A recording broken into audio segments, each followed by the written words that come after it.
Mike, turn your games down.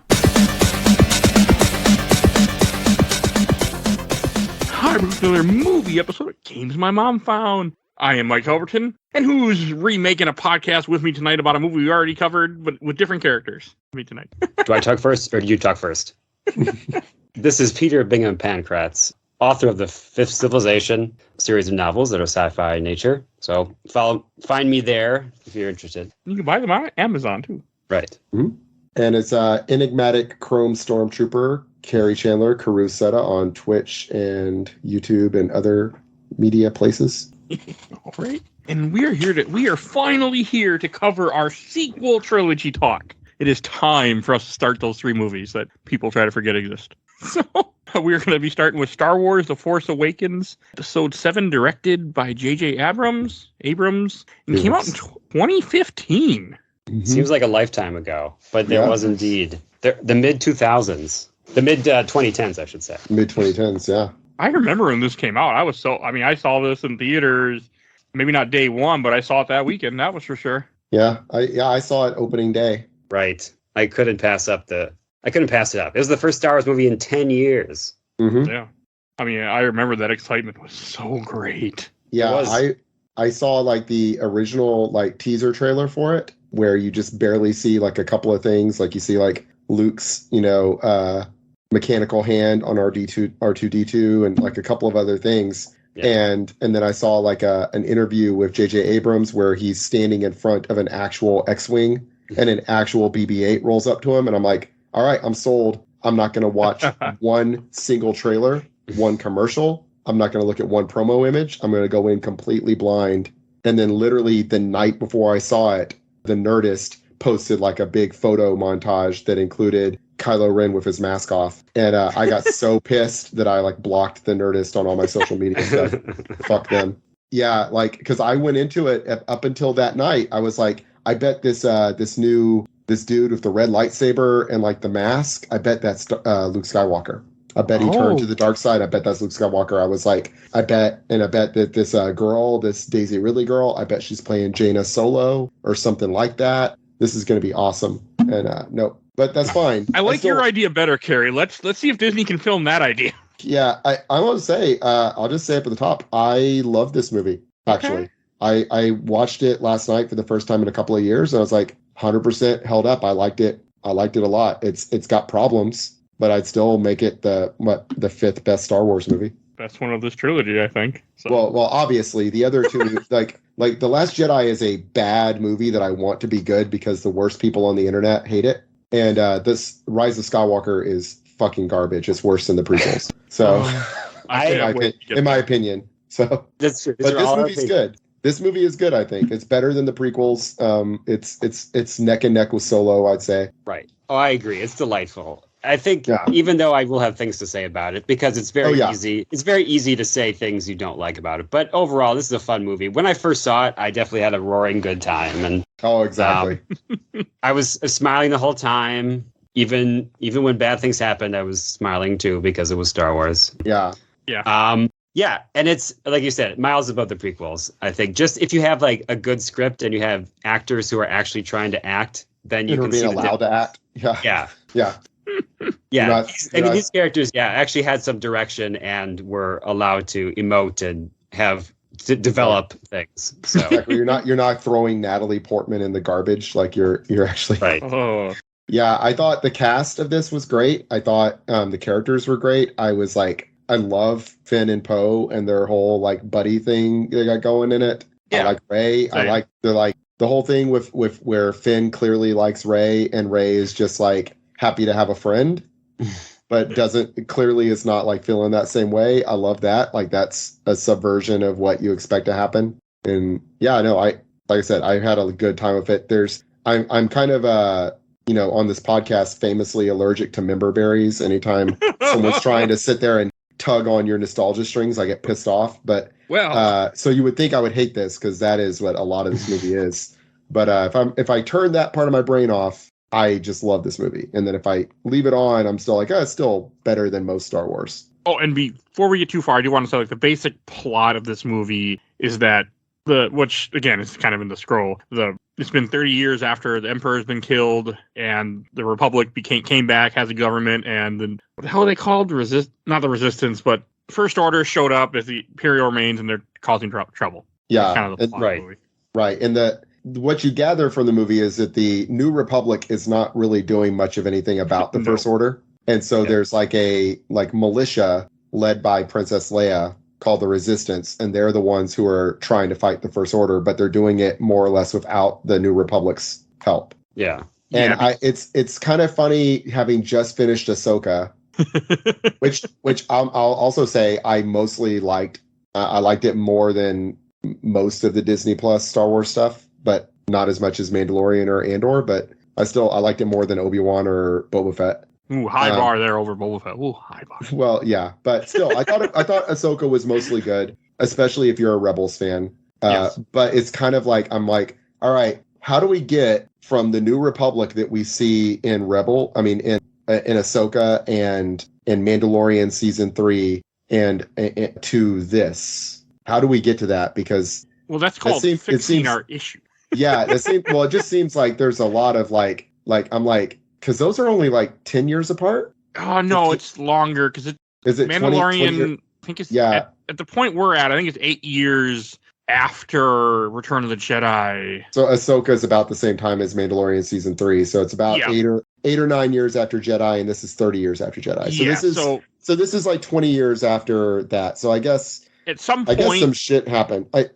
Mon Mothma is supposed to get rid of the military, supposedly, which is not in this movie. There is no mention of that in this movie, but supposedly in the Star Wars canon, maybe even after to retcon things in this movie, there's a thing where Mon Mothma apparently disables the military. Yeah, I mean, I guess, if you look at what was going on in Ahsoka and kind of like the 5th or 6th episode with Hera having to go before that like tribunal and seeing how you have these like sniveling Weasley little like senators who had nothing to do, who had no part in the resistance, no part in the rebellion. Yeah, you could see if they got a hold of the Republic, how you would end up in the situation where Princess Leia's got to start a militia.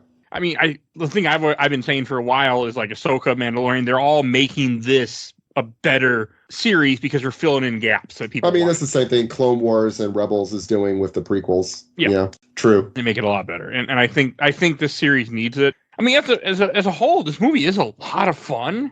I mean, I didn't watch it right last night. I watched it in between. I would watch like 10 minutes, sometimes get busy, maybe watch half an hour, then get busy, and I'll watch it on a laptop while doing other things, and I still enjoyed it a lot, but it wasn't the right way to watch this movie. Well, I think J.J. Abrams is really good at putting together like fun, exciting, kinetic, action. And he's good at putting together like ensemble cast of very charismatic, fun characters. And he's not really good at like building like a world. And like, if you look at like the Abrams Star Trek, you've got, Spock sitting on a planet watching a star die and not, immediately getting sucked into a black hole and dying himself and things like that. And you're like, okay, well, I've got to completely throw away any suspension of disbelief while I'm watching this. And if I can do that, I can enjoy it. That's how I feel about the 2009 Star Trek. It's fun as long as you don't really care about Star Trek very much or realism in your science fiction at all.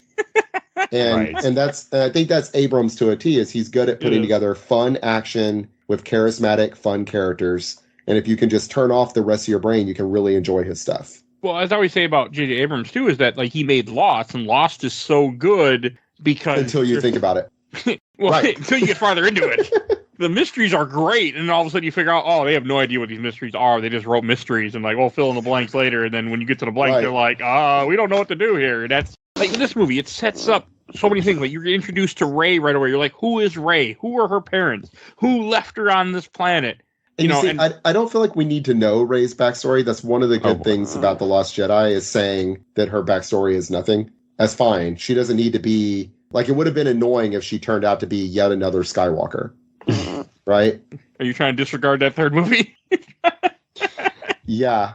I don't even remember anymore. Okay. But yeah, we'll definitely get there. But I mean, yeah, it was kind of funny. It was like she needed to be like either way younger or they needed to drop the parents thing, because she keeps like, oh, I've got to get back to Jakku because my parents they'll be back for me any day now. It's like you're like 18 years old. Right. At this point, you would have stopped like thinking your parents are going to show up any day now. Like you would have moved on. Yeah, it's a little dumb. It's a little. Was that The Simpsons? Nelson Muntz's dad went out for a pack of cigarettes one day. Yeah. Got to come back any day now. Any day now. Yeah, it was funny because it was obvious what they were doing. They were trying to plant the seed that she might be Luke's daughter, right? That's what they were. Right. I wish she was. That's what they were going for. Well, I'm glad she's not because I'd rather her just be some rando. Yeah, and us get away from the Skywalkers for finally. We went a different route instead. Yeah, I'm going to pretend that the next two movies didn't happen, first of all. Like, it's just for the sake of judging this movie, where they clearly did not think about what they were going to do after this movie, by the way, right? It's clear. No, not at all. That's J.J. Abrams to a T. He wrote a story with no regard for where it might go. And so he likes to plant things. He's like, look at this. Interesting, right? She was abandoned, but she's got the Force and she's looking for a dad. And she finds Luke's lightsaber and it calls to her for some reason. You know what that might mean?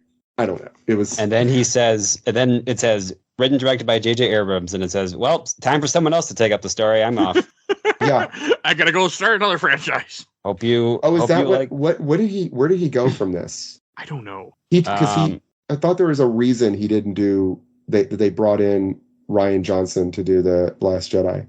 I don't remember. There's so much. This is so much politics and business behind it in the real world that it's. I don't know if we have the full story. It might be 20, 30 years before we know the real. He actually didn't make. He's for movie wise on his Wikipedia. He made Force Awakens and he made Rise of Skywalker. And he hasn't done anything else at all since 2013. Did he do TV shows? Oh, maybe. Yes. No. Let me see here. Yeah. What I found just looking online was basically that they waited until after the movie had come out and was a success before they offered him the second movie. And so he turned it down because he didn't like the suddenness of it. I don't know. That doesn't sound right. He hasn't done anything. Like even TV wise, he has nothing in his credits. So I don't know. This was in that period. It was a clear. I always thought they intended it to be a different director doing a different take on it for each movie. That work. That is also what I'm reading is that he only signed on for one, and the plan had always been for it to be one person.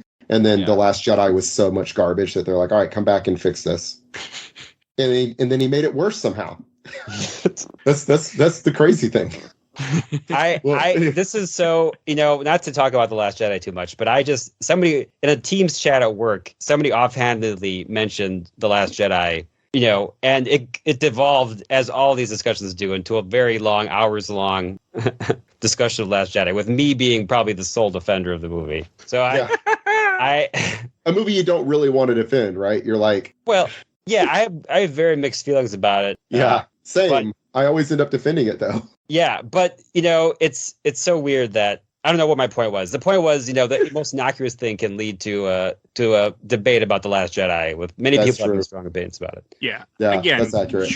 It had two big boots to fill. Yeah. And nothing was going to ever, because I don't. Yeah. We can't not talk about this sequel trilogy without this first movie because I was trying to say. Oh, I know what I was trying to say. They were talking about how Rian Johnson was garbage, and I was trying to say to no avail. I was trying to say to no avail that look what he was left with. Yeah. You complain about all these choices he made, but I want to know what you would have done because Luke was not supposed to do that. Well, he was been on an island for 10 years.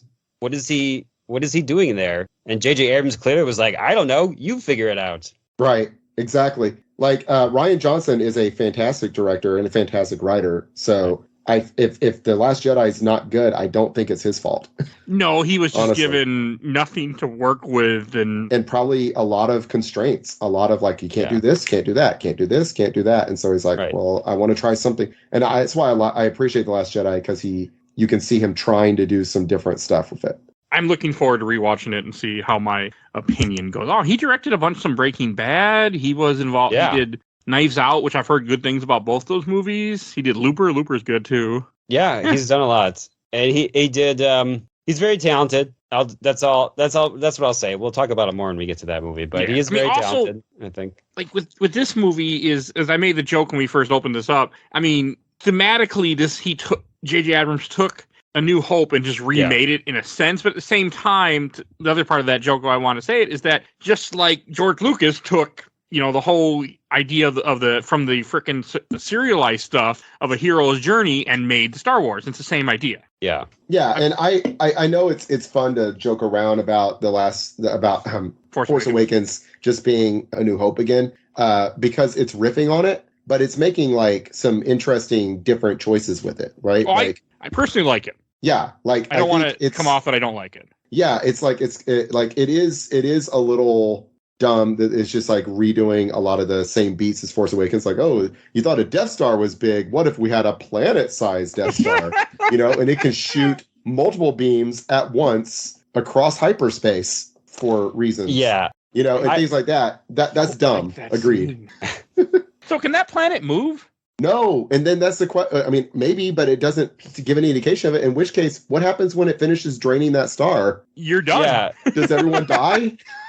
Or does it move? It wasn't clear. It's like, wouldn't that affect the gravity in the system too? You know? Again, I don't think that these are the kind of things J.J. Abrams thinks of. Like I said, think about that, when he destroys the sun that planet Vulcan is on, and you can sit there and watch it happen. Right. Then he's not thinking about science. He's thinking about this would be really cool looking. Would it be really cool looking? I'm sure that's what it comes down. That's all it is. It's like, is this cool looking? It looks pretty cool. Death Star made out of a planet, pretty cool. Right. They do abandon the base. They do abandon the base because it's destroyed, but maybe they were going to have to abandon it anyway. In which case, that's a big building project. But then they did destroy the entire Republic, so there's that. I mean, you need to fire one shot, and they were going to fire another shot and destroy the. Yeah, they're going to fire a second shot. They didn't really need a second one. They're done.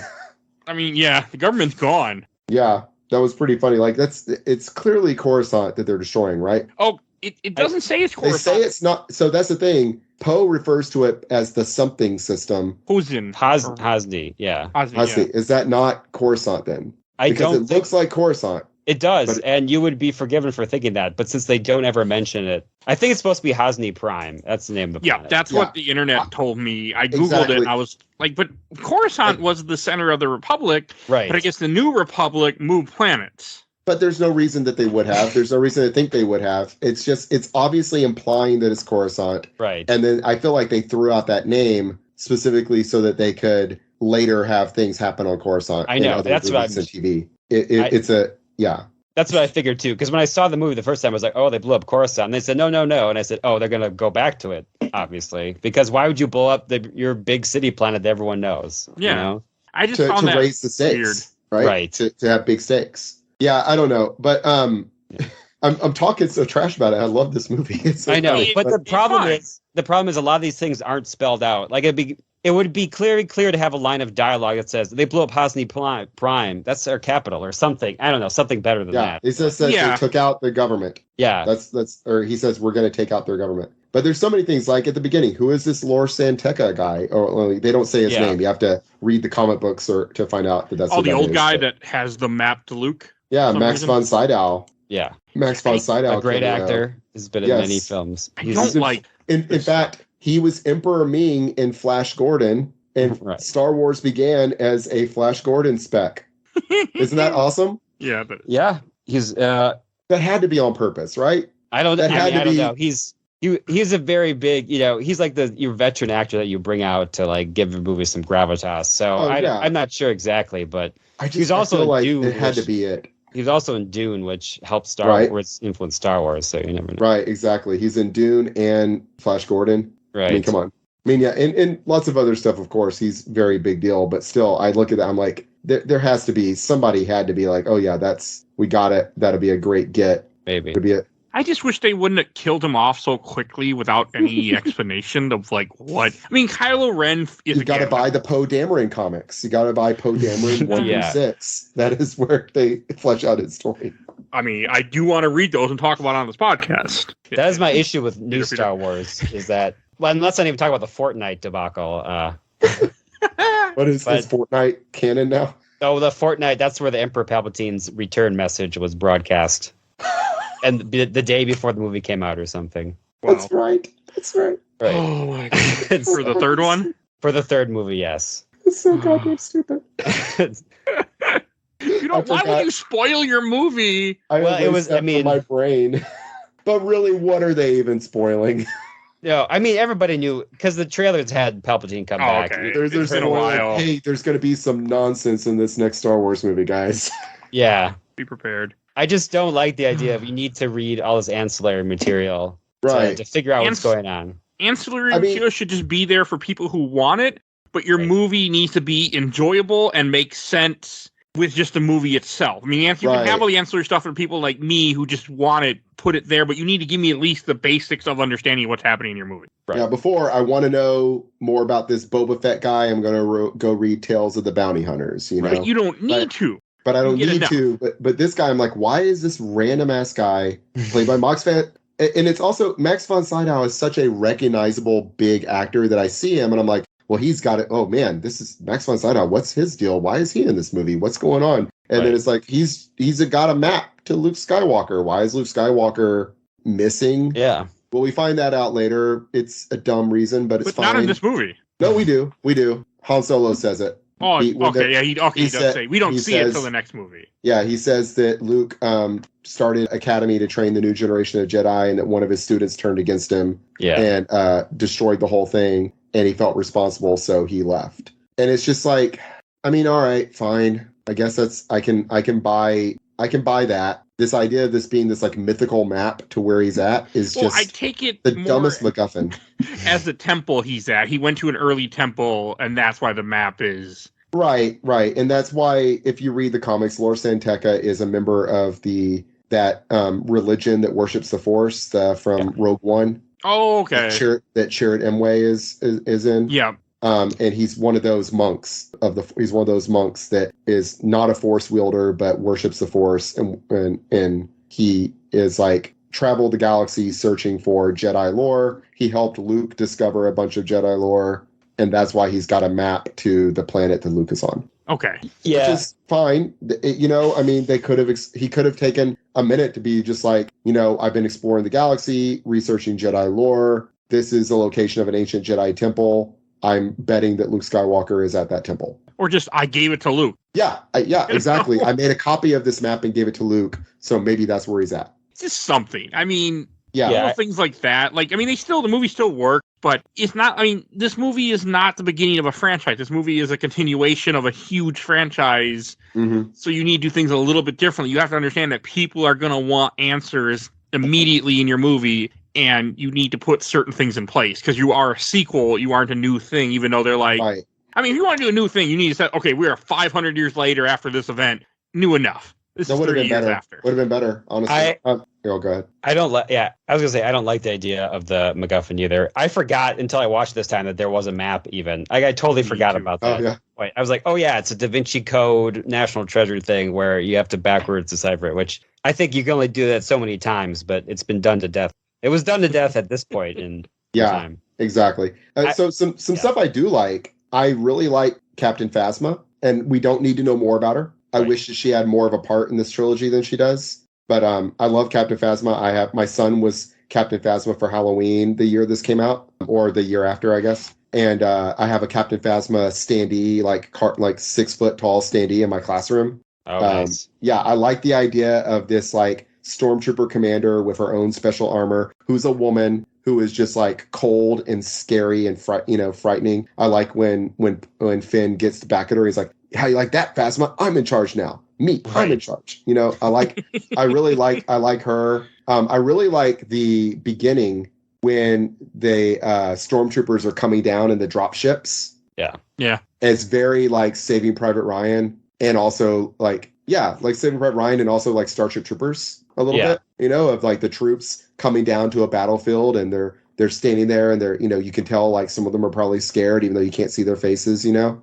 it's really because good. The lights are flashing like as they're coming down. Like it was really good, and we haven't really gotten a good perspective of stormtroopers at all ever. The closest we've gotten is some clone trooper centric episodes of Clone Wars, and then later we got Bad Batch, but we haven't ever really gotten like a stormtrooper perspective kind of thing. And the First Order is a really good one for that, because the First Order stormtroopers are all like children, like child slaves, child soldiers, which is a neat idea. I wanted more of that, but they do give you enough of it. There's one line of dialogue where General Hux makes that comment. So it's enough to give you that information for people like me, like where the fuck all these people come from. Well, and Finn says it also. He says that he was taken as a child and it's all he's ever known is the First Order. Yeah. But he knew that he didn't want, but the first time he was in combat, he knew he didn't want to kill for these people. Well, they're killing civilians. Yeah. Well, it was very like, well, you know, that's the thing is like, we all like, oh, stormtroopers are so cool. And like, they're named after the fucking Nazis. Like, right. Like, it's about time we see them. Like, we've seen the aftermath of them murdering civilians, but now we're seeing it. But I love like he, you know, that one stormtrooper falls and you can tell it's his friend. And he like kneels down next to him and his friend like puts his like bloody handprint on his helmet. That was in the trailer. And that sold me on the movie. Just that sold me on the movie. Was that because I wanted a whole movie about that. I want a whole movie about this conflicted stormtrooper, you know, and being afraid and coming to terms with what he's doing, and then, you know, running away, betraying the First Order, betraying the Empire. Like, I could have a whole movie about that. It's a real opening. It wouldn't be the same character as Finn. It would be a different character, but I could totally see a kind of a, you know, like a Platoon almost Star Wars, you know? Yeah, no, I get it. That would be cool. I mean, I'm assuming there's more backstory in books and other stuff about the First Order, and that's what I wanted in this movie too. Yeah, I want to know a little. That's true. So that's the thing is, I don't need to know Finn's backstory beyond what we get. I don't need to know Captain Phasma's. I do need to have some better explanation of how we are where we're at.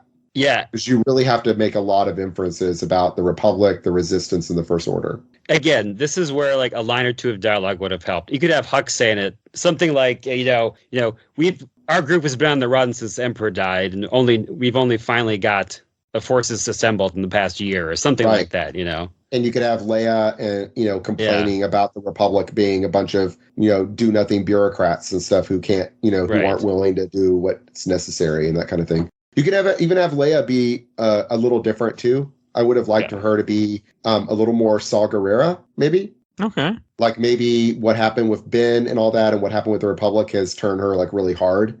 That would have been like a cool turn for her. Yeah.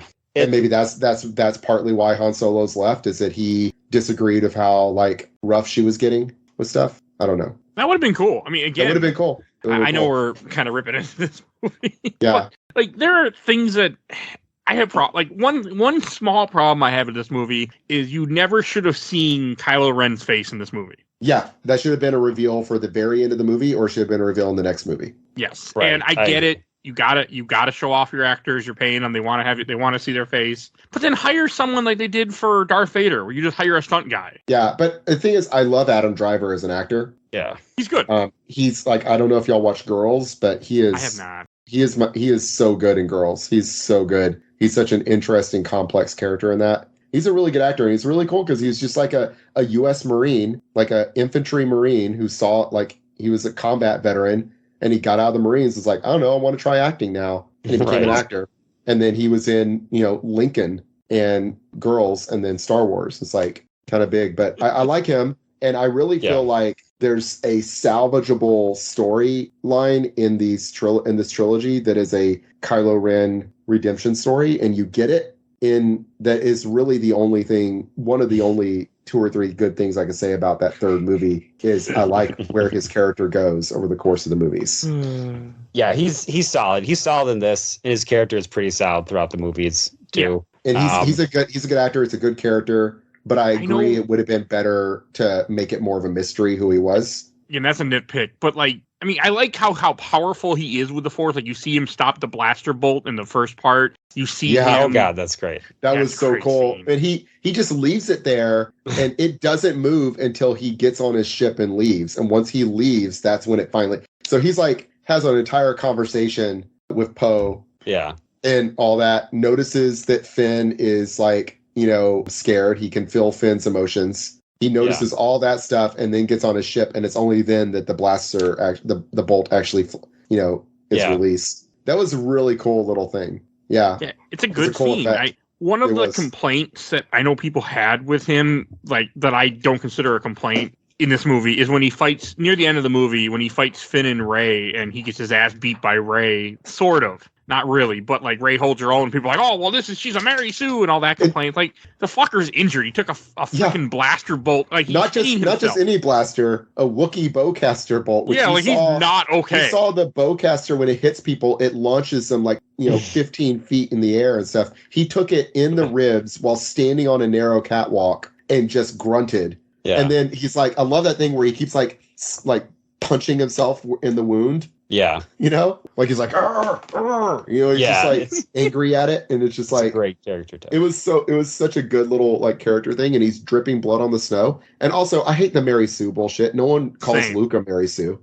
No, right. It's because it's Luke, in 2015, you have seriously. A lot of racist, sexist assholes that did not like a female main lead in their Star Wars movie. That's and they would have been there in the 70s too. They just wouldn't have had the internet to amplify their views back then. I mean, there's nothing wrong with Rey in this movie. I can't speak for the trilogy because it's been a while, but her character. I mean, yes, she's Daisy Ridley's a good actress, and Daisy Ridley's a good actress, and I think the character's good, and I think Kylo Ren makes it really clear when he's talking to Snoke that she's really powerful. Yeah, he does, and it's enough. Like you don't know who her parents are. You have like this mystery character. When I watched this movie the first time, and until Rise of Skywalker, I completely believed that her parents were going to be. She's a Skywalker, and she's Luke's daughter. That's why she has this power. Again, because the Force is strong in that family. Like it felt like that's where they're going with it, but that would also be really frustrating because why on earth would Luke have abandoned her on Jakku?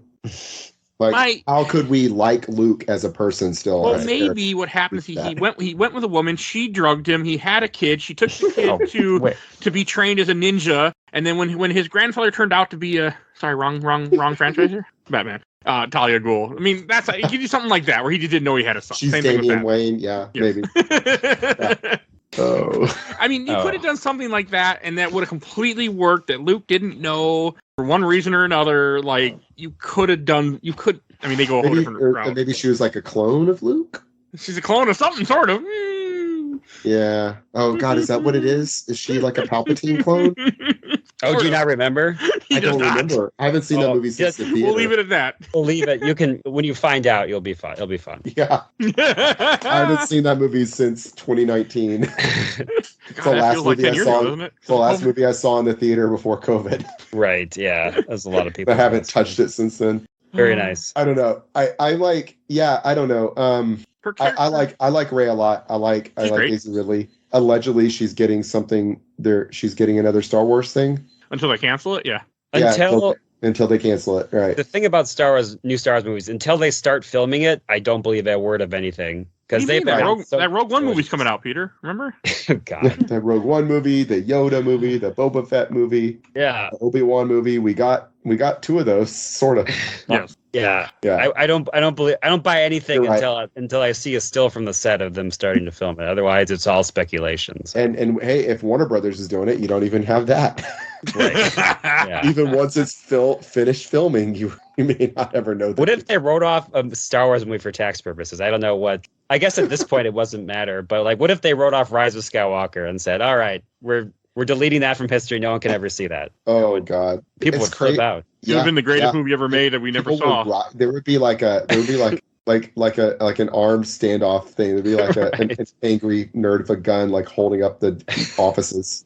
Release the movie. He'd be holding up like the Star Wars like Rise of the Resistance ride at Disney until they show it to him. Yeah. I also think this movie is essentially it's not a movie made for us. It's a movie made for the kids and the new fans getting to Star Wars. And my son loved this movie when it came out. I mean, he still does. Though he told me yesterday, Rise of Skywalker is his favorite Star Wars movie. So.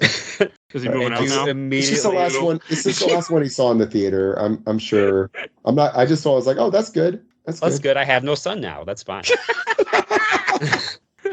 But he was 3 when this came out, so we didn't see this one in the theater. But he had already, by that age, seen the trilogy and loved Star Wars. So, but we watched this one. We got it on Blu-ray when it came out, and because this is pre-Disney Plus.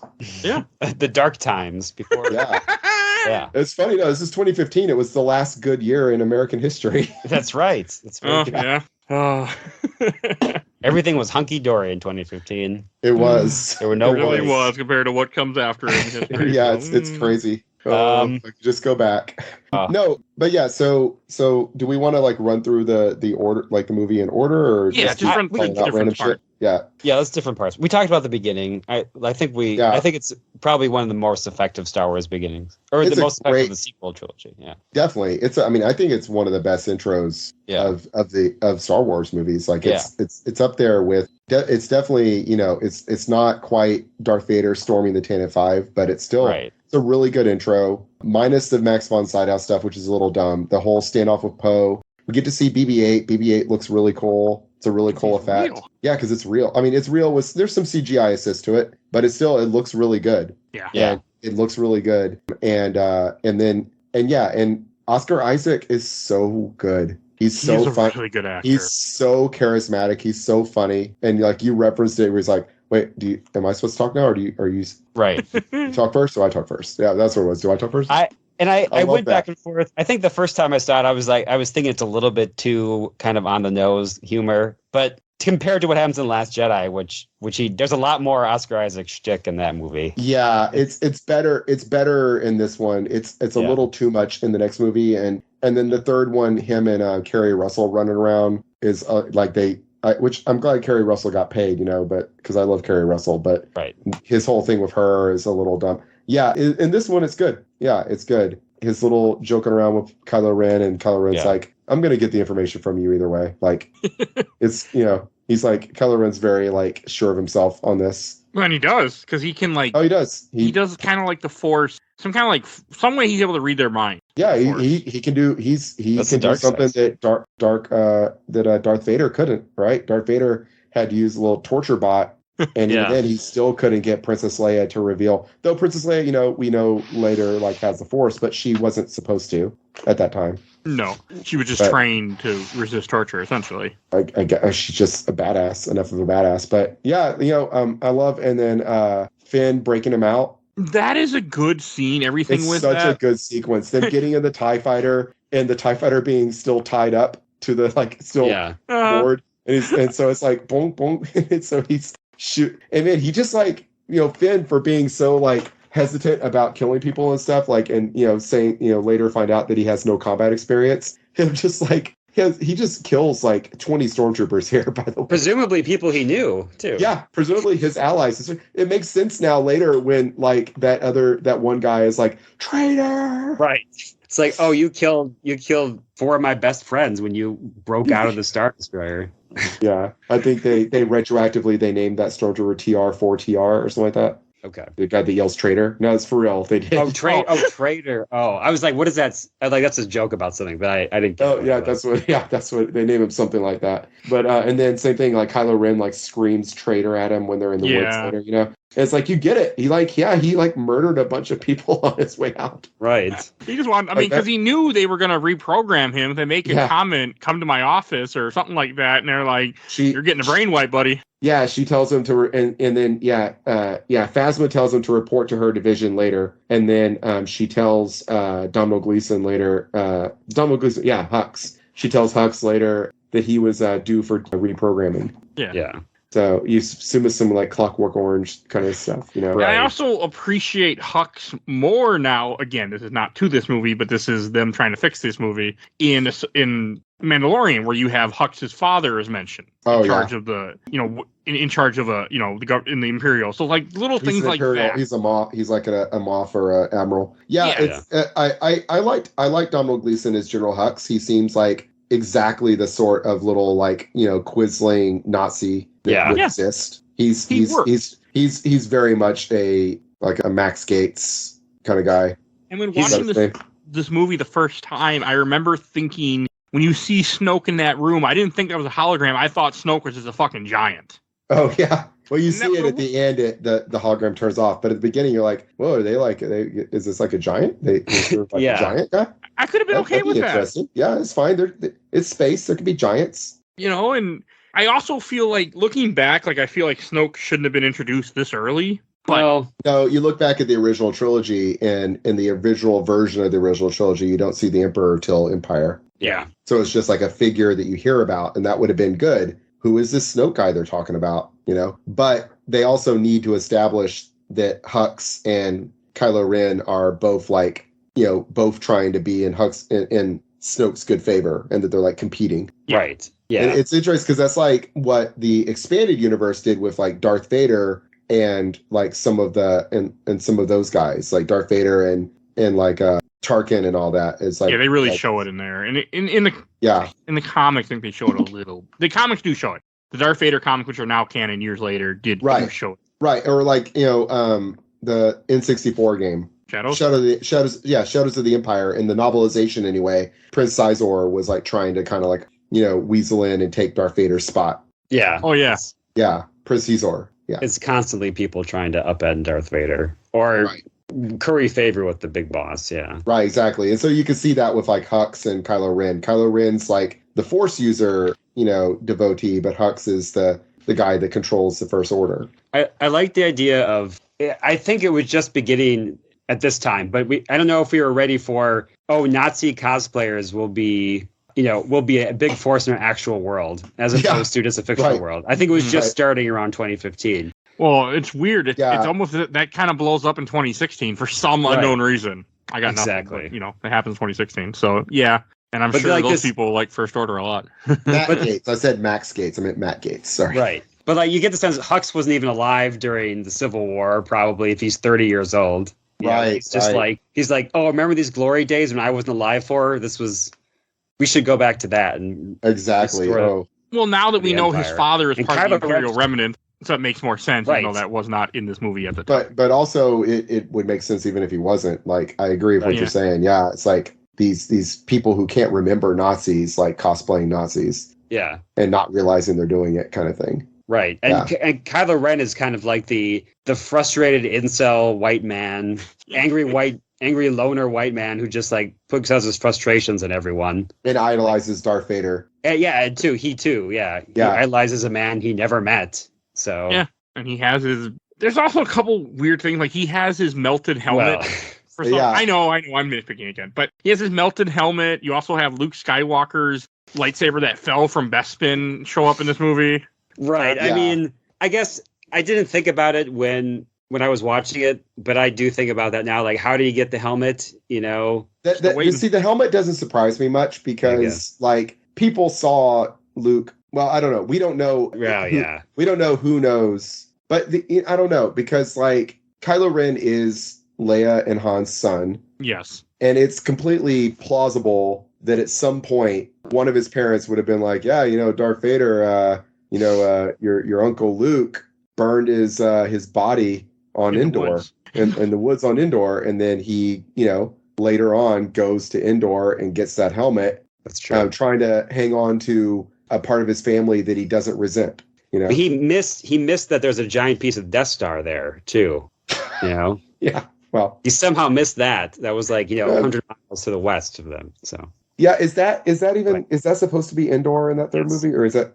Okay, I didn't know if that was supposed to be maybe the planet that Endor is orbiting. It's the forest moon of Endor. That somehow a giant part of it survived the gigantic thermonuclear explosion. What are you talking about? I know it's no. I actually have no memory of what you're talking about. You don't see that's how. That's one of the good visual things in that third movie. Also, okay, that's why. I have no memory of this. You'll find out when you watch the movie. I've only saw it once in theaters in 2019.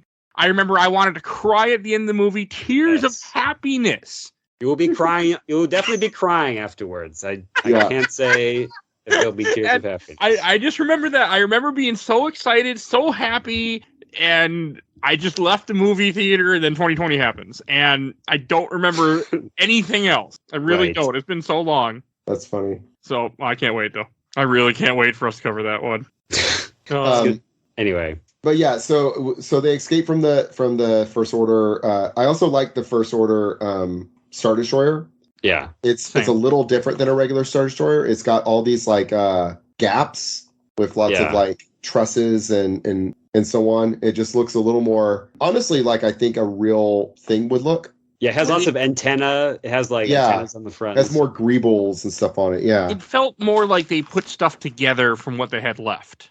Yeah. Because the First Order is not the Empire. The First Order is not a giant galactic government. It's different than that. And except they can build a giant planet star system killing weapon. They built it into a planet, essentially. Right? All their budget was going towards the what's it called? Starbase One. There's that one scene though when they gotta compare the two. This is what the Death Star looks like. This is what this thing looks like. Look how big. Yeah, I mean, that was definitely a very meta moment. I don't know how I felt about that. They're like, there's got to be a way to destroy it, right? Or what does Han Solo say? He's like, there's always a way to blow it up or something. There's always a weak point or something. Yeah, he says there's always a way to blow these things up, I think is what he says. I mean, he did blow up 2 of them, so, Oh, and when they show it big, Han Solo's like, we get it, it's big.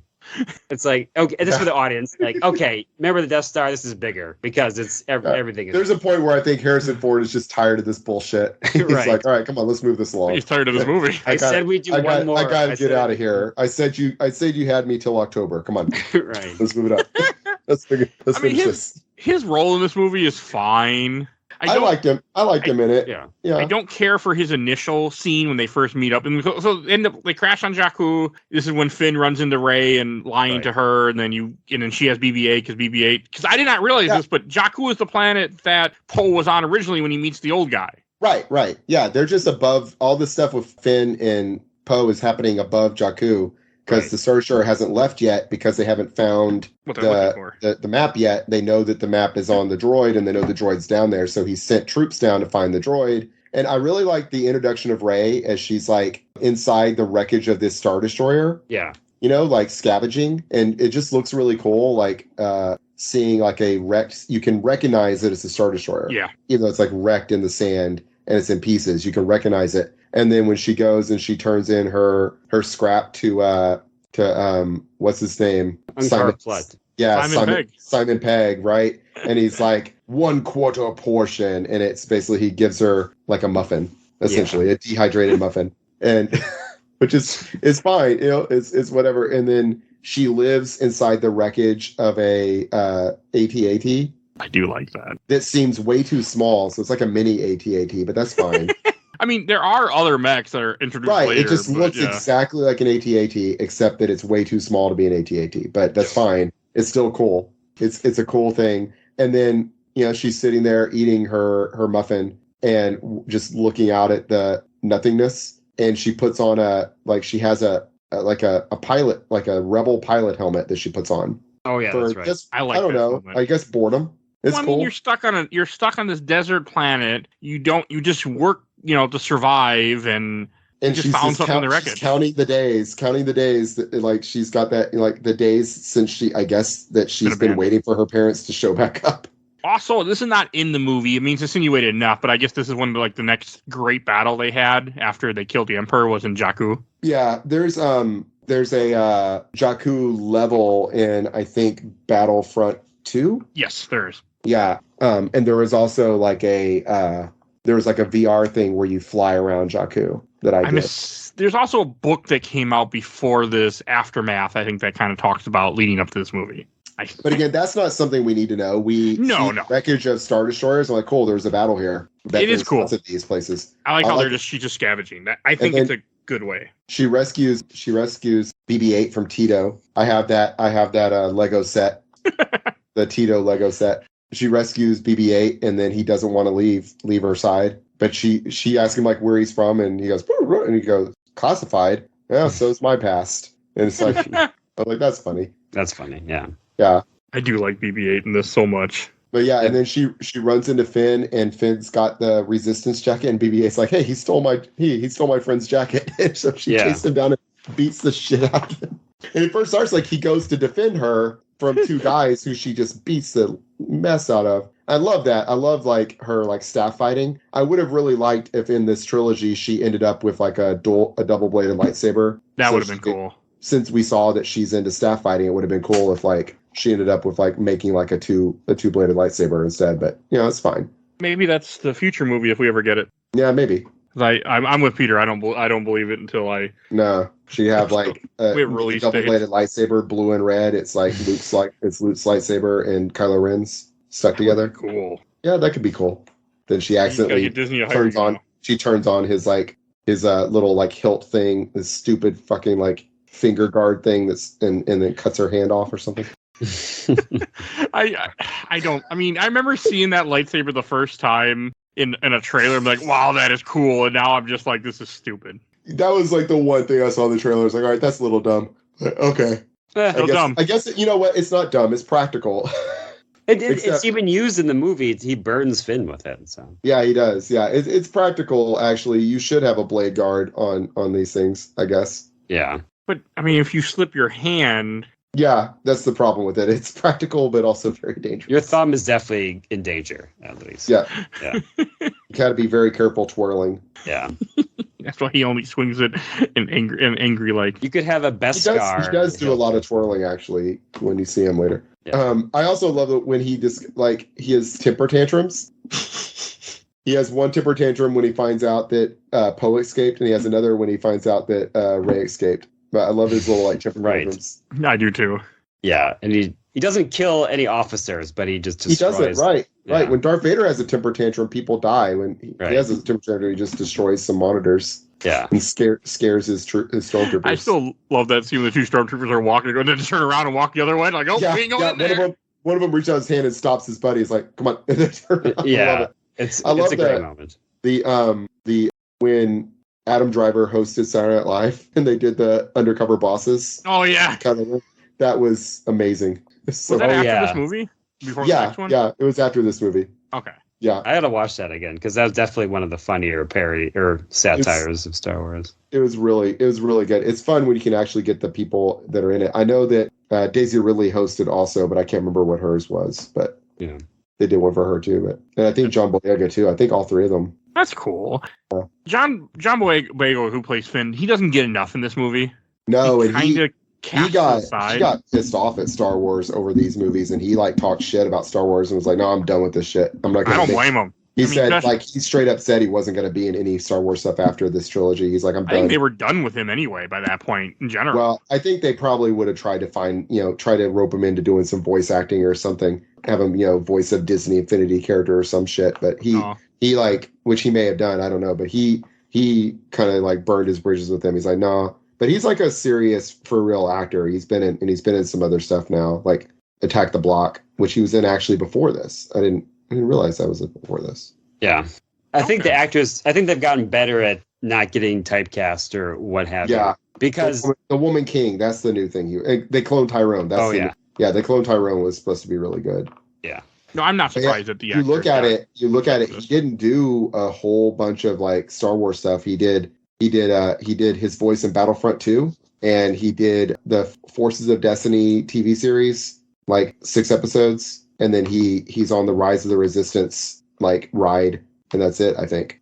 Oh, he's in the Lego Star Wars. Never mind. Oh yeah, I guess he did a few things. I feel like his opinion probably got worse after they were done because the way that his character is and the way they do things later on in this. Yeah, well, I think that he felt like, and I don't know if everyone else felt this way, I think he felt like it, from what I've heard him talk, that he thought they were implying that he was going to be a Jedi, that he was going to be.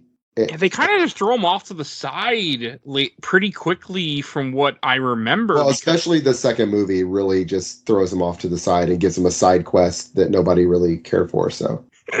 I don't remember Last Jedi very well either. Yeah, I thought, yeah. Well, anyway. That'll be about a month. I was just looking to see what Daisy Ridley has done, and she's been in a bunch of movies. Yeah, she's in a Tom Holland movie I want to see at some point. She was in Chaos Walking with Tom Holland. Yeah, I want to see that. That movie's, it got like really bad reviews. I liked it. It's a very interesting premise. I don't know, just never got around to watching it. It's like where you can like hear men's thoughts, like everyone, like they like manifest, you can see their thoughts basically. And so it's like men are chaos walking is the idea. Oh. And it's actually quite good. Okay. I thought a lot of people didn't like it. I thought it was really good. I think Tom Holland's a great actor. Yeah. That he needs to be in some non-superhero stuff. He's good. I mean, I like him as Spider-Man too. I'm just saying. We didn't get any more Spider-Man with him. I'm pretty sure they're not making that other trilogy. He made this really good Netflix movie called The Devil All the Time. Oh, okay. It's amazing. Yeah, but he's also Chaos Walking is. I think Chaos Walking is worth watching. It's interesting. I really like Daisy Ridley in this. I do too. She's great. I love Rey. I love the character of Rey. I mean, the next thing that happens is when they escape the planet because it's the first order are bombing it, and that's when she. I do like the joke. She's like, "Oh, that's a piece of that ship is junk," and then they have to go take the Millennium Falcon. Yeah, I'm okay with that. She goes, "That's a piece of junk," and then she goes, that ship's garbage, and then the one they're running toward blows up. She goes, "The garbage will do." It is a cool moment when all of a sudden you see the Millennium Falcon, and then she gets. The part that I don't care for is when she gets captured when Han Solo ends up intercepting their ship. I don't like this part with Han Solo where he's just transporting these 3 big monsters, and then these gangsters are like, "You lied to us, you drunk," I'm like, this is just... it's like he's Han Solo before Star Wars. Yeah. He's Han Solo before he became a hero. He's gone back to, he tells Leia he went back to the only thing he was ever good at. And it's like, I don't know that you're that good at it. Right. You know, it seemed like you're always... Yeah, you're always fucking up. I don't know. It just seemed like something a very young Han Solo would have gotten roped into. Yeah, transporting Gognars or whatever they're called. I think it was Gondarks. I think the writers, or at least the conception of the movie, was everyone has to be doing, what they were in A New Hope, because it's making A New Hope. So Han Solo's got to be a smuggler. Leia's leading the Resistance. And Luke Skywalker. Chewie's following Han Solo. Luke is by himself on a planet. Do they ever say? Well, yeah, he says I went back to what I knew best, but he said I went back to what I was best at, is what he says to Leia. Not a very good smuggler.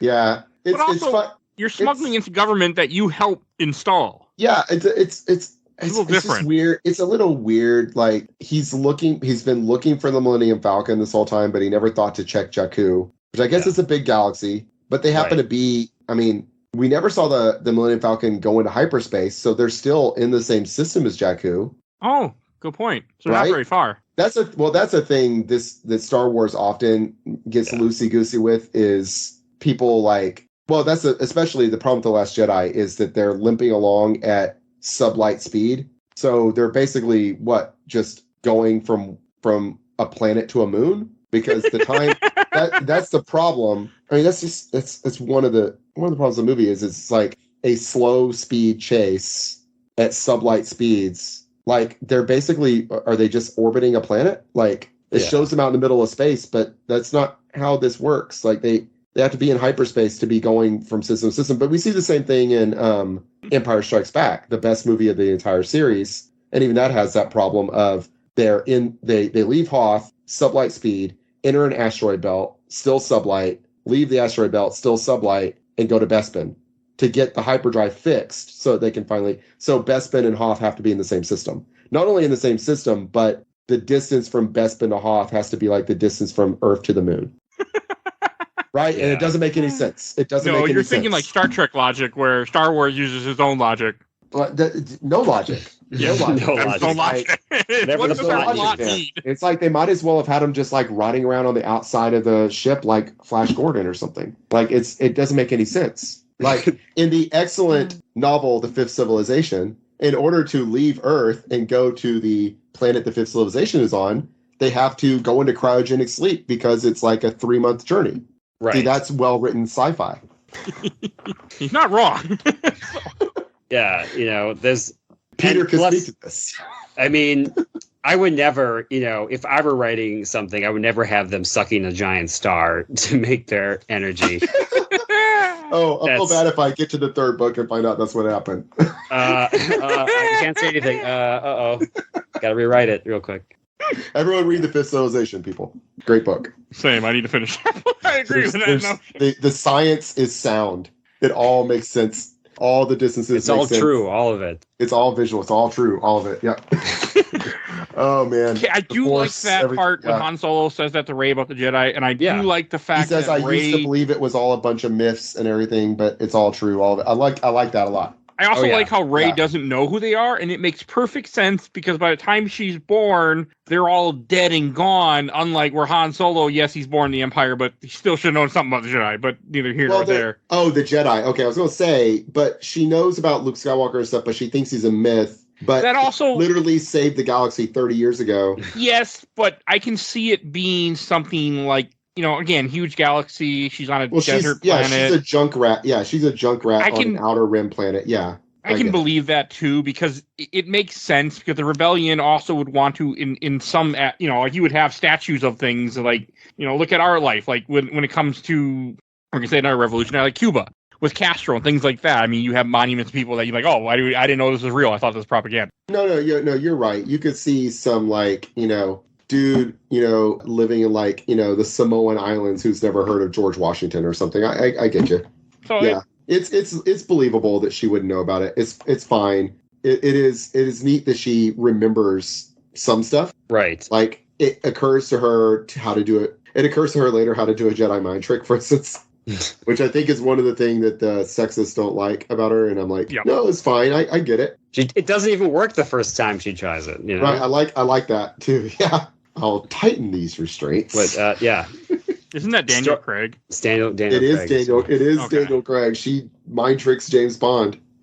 Right. Leading up to that, before she gets captured, that's when you have the scene where they go to the random bar planet. Yeah, with Maz. They go to Maz's cantina, and Han Solo drops the line that Maz has been maintaining this watering hole for 1,000 years. Right. So Maz Kanata is over 1,000 years old. Right. Voiced by Lupita Nyong'o, who's she's in Black Panther. Yeah.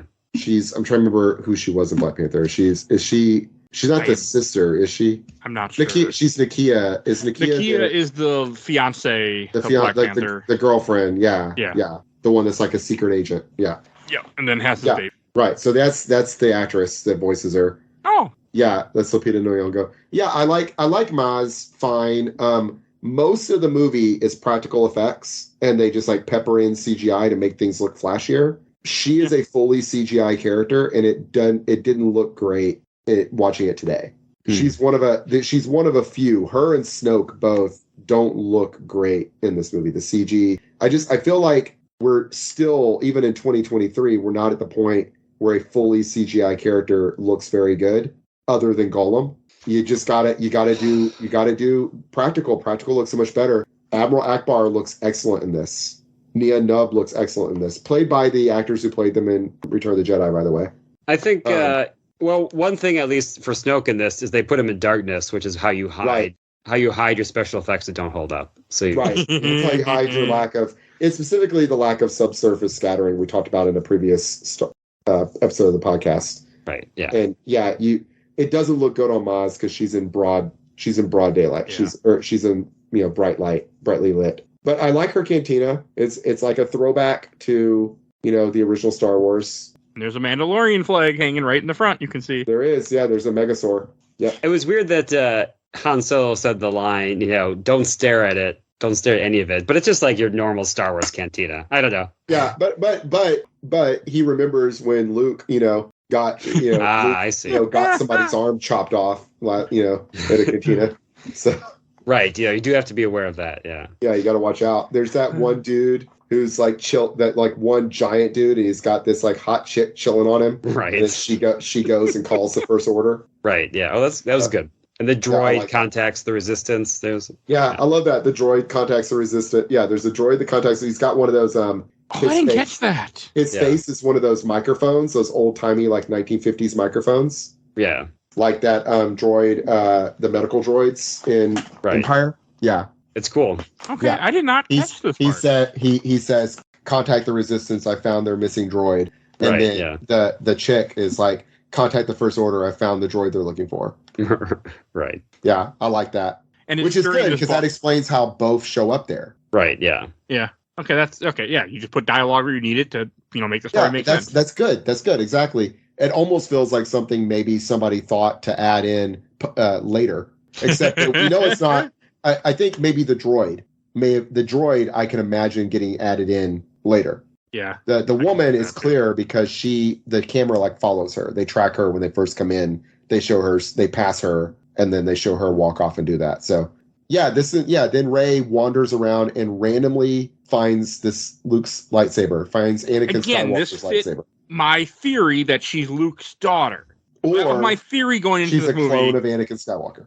Maybe she's that. I could take that too. I'll take that too. Or she's Anakin's daughter for some reason. Take that too. I thought I really did think when I saw this movie the first time, and I saw it up until The Last Jedi when they went, no, we're going a whole different direction, and then no, we're going a different direction again. But here nor there. But I bought them, like, that makes sense that she's somehow connected to them, and the lightsabers are a living thing, like hypercrystals are to a degree. So yeah, I mean, I still would think it would be better if she's nothing, if she's just a person, and the lightsaber called to her because she's really powerful in the Force. Yeah, and then she has vision. Okay, she does have the vision. She has a vision with Luke touching some cameos. R2-D2 and the Knights of Ren. That makes no sense. Yeah, but she has some cameos there. Well, no, it makes sense. I mean, Luke can see his friends being tortured by Darth Vader. Oh, okay. Right. So I mean, she's having visions. She's seeing the past and the future. Yeah. Okay. Right. And so she can, if you listen to it, she sees herself in the snow being chased by Kylo.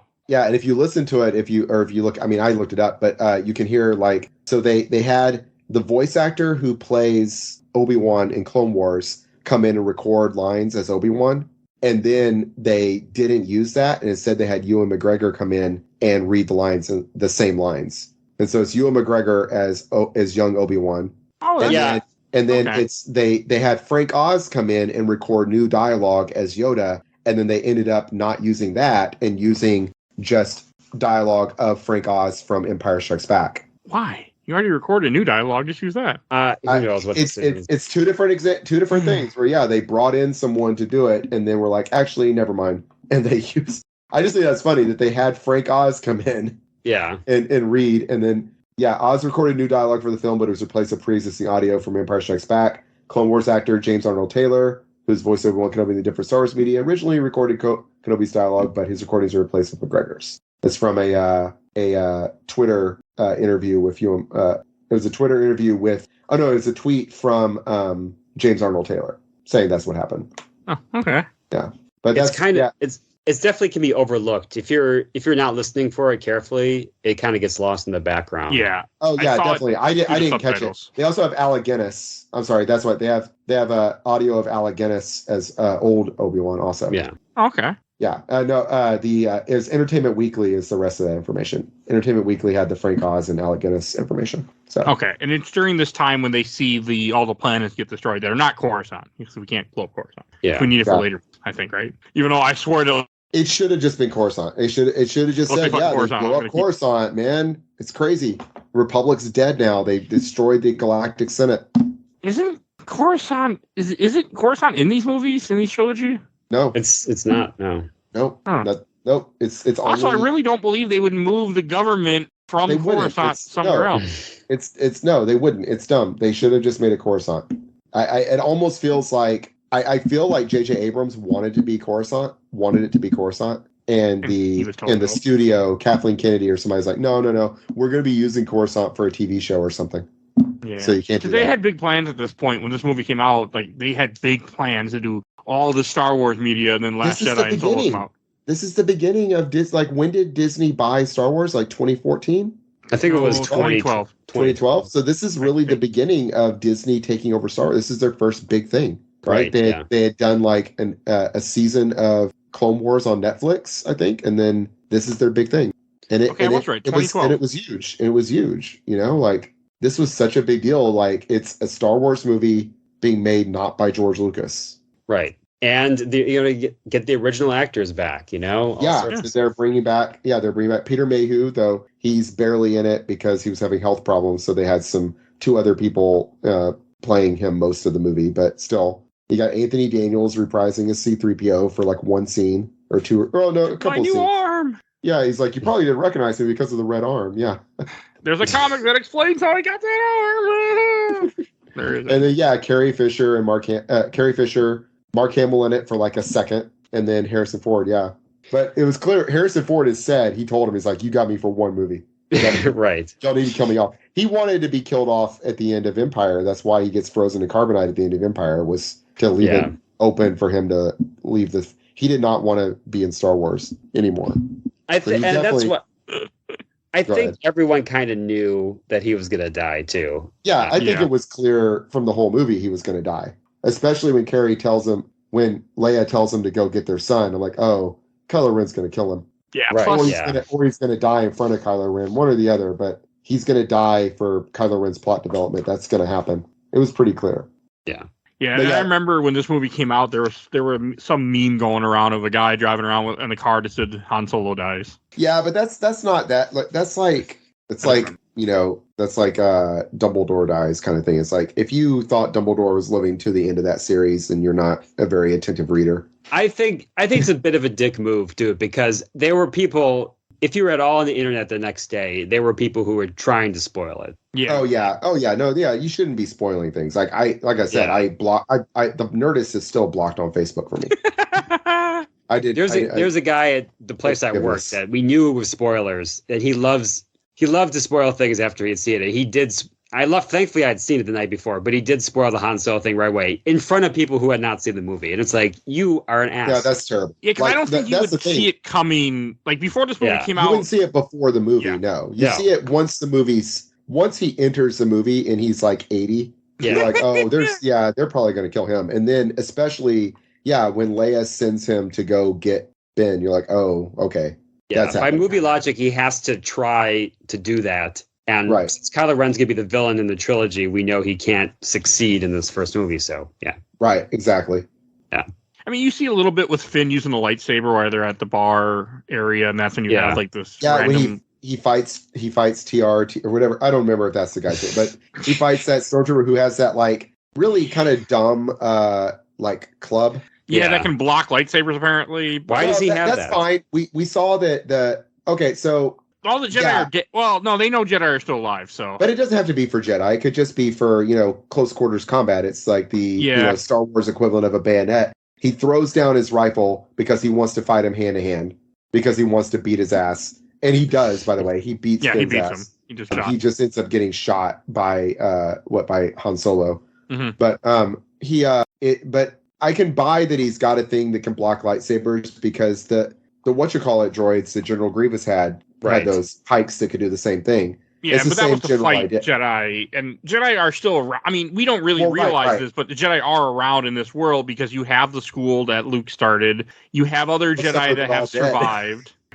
It's implied by these movies that Kylo Ren killed them all, but maybe not. I highly doubt it. Yeah, it is implied, but I highly doubt it. There is a comic. I'm sure Baby Yoda's running around, by this point. No, I don't know. I don't think it was for that. I think it was just to have a hand-to-hand option. Yeah. It's just and he's probably like trained with this thing. I just thought it was dumb because it's like got like a swivel on it just so he can cock it or whatever. And then he uses it. It's like it's the weapon doesn't make any logical sense. It would have made more sense if it was just a club with a electrical thing on the end that blocks lightsabers. That'd be fine. Yeah. Or hell, like a Beskar pole or something. I mean, who knows? But it was good. Beskar wasn't really invented yet. Right. Wait, no, Beskar's around, but never. Yeah, but I know what you're saying. Yeah. Rebels hasn't even come out yet at this point. Right, exactly. But Clone Wars was canceled because the Disney season isn't until way later. Oh no, okay. I thought the Disney season was like around the same time. I believe you. I haven't seen the Disney season, so. I'll find out.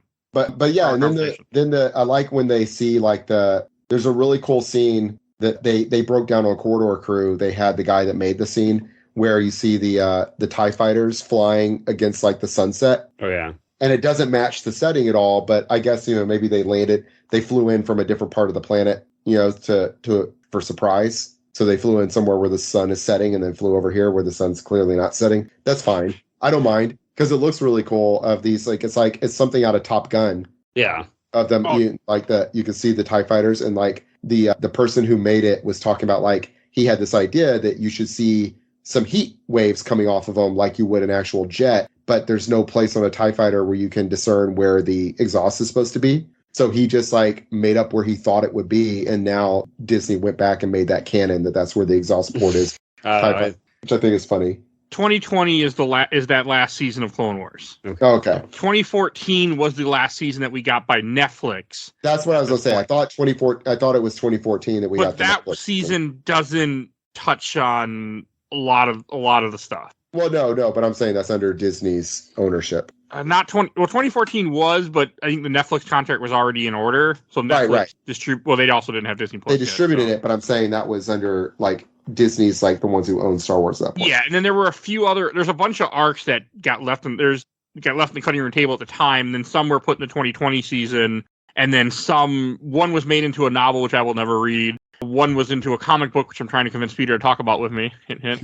And then the arcs came out in their last season. But yeah, there's a bunch of arcs that they had written, had all planned, but it just didn't happen. Yeah, but anyway, then the Resistance shows up, and it's really cool looking because you see them coming over the water. Yeah, and and the First Order guys, like a couple of them, some go, oh whoa. You know, like you can tell that they're like worried about it too. And you see the X-Wings flying real low over the water like that and kicking up all the wake. And it's Poe leading them. And you've got what's his name from Heroes? Greg Grunberg from Heroes. I recognize him. He's playing Snap Wexley, and you got Jessica Henwick, and I can't remember who the other person was. But you've got like these. You got this one guy that's like one of the pilots is some sort of alien. Looks a little bit like not this. There is Nub Nub, and he is played by the same actor that played him in Return of the Jedi. But no, he's like an alien. He looks like what's his name from Sebulba. He looks like a similar species to Sebulba. Oh, okay. I must have. It's one of the X-Wing pilots. I don't know. I like that. Yeah, Carrie they Fisher's definitely made daughter, the pilots. By the way, Carrie Fisher's daughter also plays one of the officers, one of the Resistance officers. Oh. But I think she's one of the ones back at the base, like relaying information. She's in the second movie, right? Her daughter? Mm-hmm. Yeah. Okay.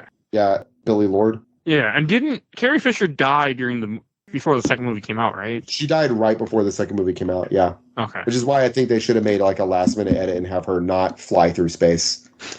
We'll talk about she died when Rogue One came out, actually. So she died a year before Last Jedi came out. Yes, they really could have done an edit and not make her fly through space like that. To the detriment of Rise of Skywalker, for sure, that they couldn't. Anyway. Yeah, yes. Anyway, but yeah, it's cool, and you get like a really cool dogfight. And I counted Poe in the space of less than 10 seconds takes out 8 TIE fighters. That's incredible. That's like a double ace. Yeah, that is like beyond Luke Skywalker level of like piloting. Like it's insane.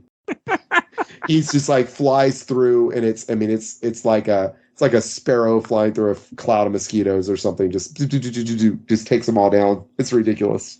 Yeah, it's pretty great. but it's fun. It's fun. You know, it's fun. And Rey gets kidnapped. It's fine. Star Wars is not meant to be really close to reality. Well, I know. It's kind of funny because it's like beyond anything. It's just there is a point of this in these movies where it feels like J.J. Abrams was like, all right, but more, but more. Especially with that third movie where it's like just, do you have like a slider where you can just turn the slider up and more ships appear? Just more. Just turn it to more. Please. Let's make the stormtroopers fly. Yeah, just everything more. Yeah. They fly now? It's just everything more. And it's like, so Poe's got to be the new Luke Skywalker X-Wing awesome pilot, but redder, right? Luke took out like 2 TIE fighters. All right, Poe's going to take out 8. You know, it's got to be like that. But still, it's whatever. And then, Rey gets... This is when they go to the Rebel base. Yeah. That's on Yavin 4, but it's not Yavin 4. But it looks like Yavin 4. It's to remind you of Yavin 4, but it's a different place. Yes. And I do like when Finn and Poe see each other for the first time again. They're all happy. Yeah. I do like that. Yeah, it's great. He's like, hey, that's my jacket. And he's like, oh, and he's like, no, you keep it. It looks good on you. I like that. I like the bromance between the two of them. Yeah, it's really good. Yeah. It was the right thing to do to build that up. So. It's really one of the failings of the next couple of movies that they don't keep it going in the next couple of movies. Yeah, it is. They separate them, and they really need to keep those two together. Yeah. Yeah. It works for both their characters. And I do like how this whole mission, like, okay, we're gonna go attack the new Death Star, and we're gonna go blow it up. And I mean, they don't have the plans, but because of him, he tells them, yeah, that thing cools it down, and he can blow up that. Like, yeah, he tells them he could blow it up, and then when they get there, he reveals that he actually doesn't have any idea what they're doing. Right. Like, he doesn't care. He came to save Rey, and that's what it's. He is there to save his friend, and I like it. Yeah, it's a movie about friendships. Like, yeah. It is, and he's like a real friend. Like, he is like, I'm gonna go save Rey. I'm gonna say whatever lie I've got to do to get people to take me there to help me do it, even if it like Han Solo tells us, like, the fate of like millions of people is rests on this, and he's like, I've got to save Rey. I got to save her. Got to help her. She's his friend. Like, I like that. I liked it. Yeah. And yeah, I like when they go to they Han Solo's idea for how they're going to get in without, through their planetary shield is it only stops things that are moving at sublight speed. So they're going to go in, like, hyper jump into the planet's atmosphere. It's like, all right. Would that blow them up? I don't know. That wouldn't work. And if you're thinking about science, it wouldn't work, but it would probably skip off the atmosphere. I mean, what is hyperspace really? Right. It's not a thing that exists in the real world anyway, so... Yeah, it's not like... It's like warp speed, essentially? No, it's not. See, with warp speed, they're, like, essentially, in Star Trek, they're bending space around them. They're creating a bubble around the ship called a warp bubble that can go through space. That can basically...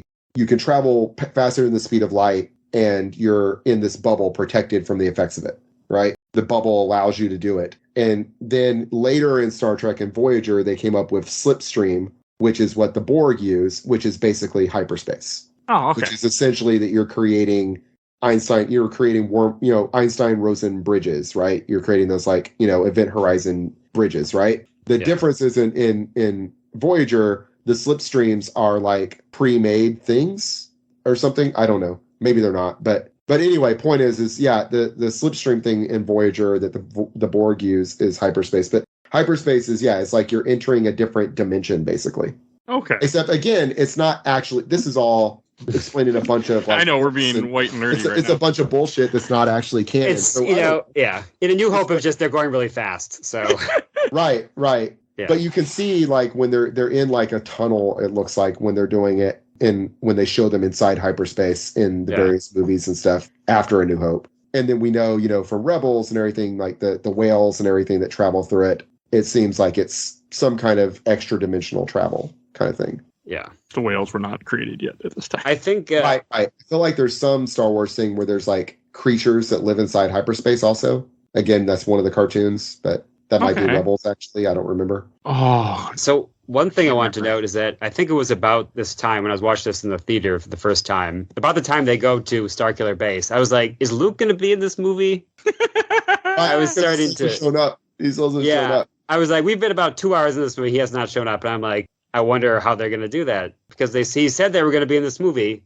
Yeah, he's in this movie, all right. Just not what you thought. Oh, and R2-D2 being in low power mode ever since Luke left. Yeah. Just like, come on. Like, it did make me a little sad that we didn't get to see the three of them together to go on an adventure. And I know that's what a lot of people were disappointed by. Yeah, that's true. Well, people wanted Heir to the Empire story with these characters. They didn't want these characters. I mean, I knew these characters were going to be side characters when I first saw these movies being announced. I'm like, they're too old to headline a movie. Right. And the idea is to make room for new actors. So you can then market new characters. I wanted Legacy of the Force. I wanted Jason Solo turns to the dark side and Jaina Solo has to go and bring him back. That's what I wanted. Yeah. And that's what guess what? You're like never getting that? Because Jason is a name in Ahsoka, by the way. Oh, yeah, I know. But it really felt like that's what they were going for with it, though. It really felt like somebody involved in the writing of this, maybe not the script, just like the treatment that this was based on, read those books and was like, or maybe read the Wikipedia entry on it and was like, ooh, we could do a Jason Jaina thing. And then Jason became Ben Solo and Jaina became Rey. I feel like that's really where it could. You could have made that work. I think you really could have made that work. I still wish she was Skywalker's daughter. I wish she wasn't who she is. I would have been better with her being actually with them really doing the Jaina Jason thing and having her be not an orphan on Jakku, having her been someone who, like, when she turned, like, of age, she was pissed off at her parents and she left and she was living that life because she doesn't like Han Solo and Leia anymore. And then she comes back. I think that would have been good. You could have done a good thing with that. And then she is persuaded by Han Solo to help him try to save Ben, but then Jason kills Han Solo in front of her. And now she just wants to kill her brother. And then the rest of the trilogy is her deciding to save him and then saving him. And then him dying in her arms. Which is, what happens in that trilogy. She, in that non-tology, that 9-book series, spoilers, she ends up having to kill her brother. Anyway. Spoilers for something that is no longer canon and will never be again. Really good books. Karen Travis, Aaron Alston, and the other dude. That's cool. I didn't know it was 9 books. It's 9. It's they traded off like 1, 2, 3, 1, 2, 3. Aaron Alston, who created the Rogue Squadron series. Okay. And then Karen Traviss, who did Republic Commando.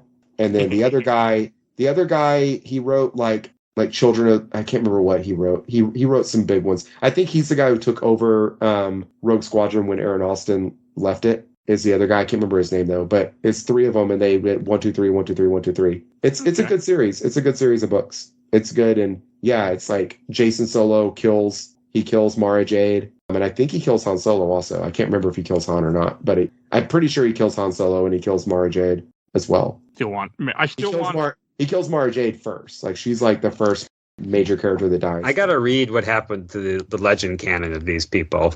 I mean, yeah. I want to know because I forget and I stopped reading them to a point. So I want to know what their original fates were as opposed to the Disney. Yeah. Well, I know Leia became the president of the Republic. Right. Well. And then I know that Luke went off with Ben, his son Ben, and because his son is named Ben, and his and Mara Jade's son Ben, and the two of them went off into like the far reaches of the galaxy and met like the ancient Sith. And I don't know where it went from there because I didn't finish that 9-book series. I didn't finish. Yeah. Mm-hmm. I can't remember what it was called. It was good. I just didn't finish it. I read like the first 6, but anyway, yeah. So Rey is captured. And I love when Kylo Ren is trying to question her with the Force, and she repels him and starts reading his mind, and so he has to like break the contact, and you could tell he's scared, and he goes to Snoke and tells him basically like she's powerful, she's untrained, but she's very powerful. Right. She just doesn't know it yet, and Snoke is like, oh yeah, I bet we could use her, you know.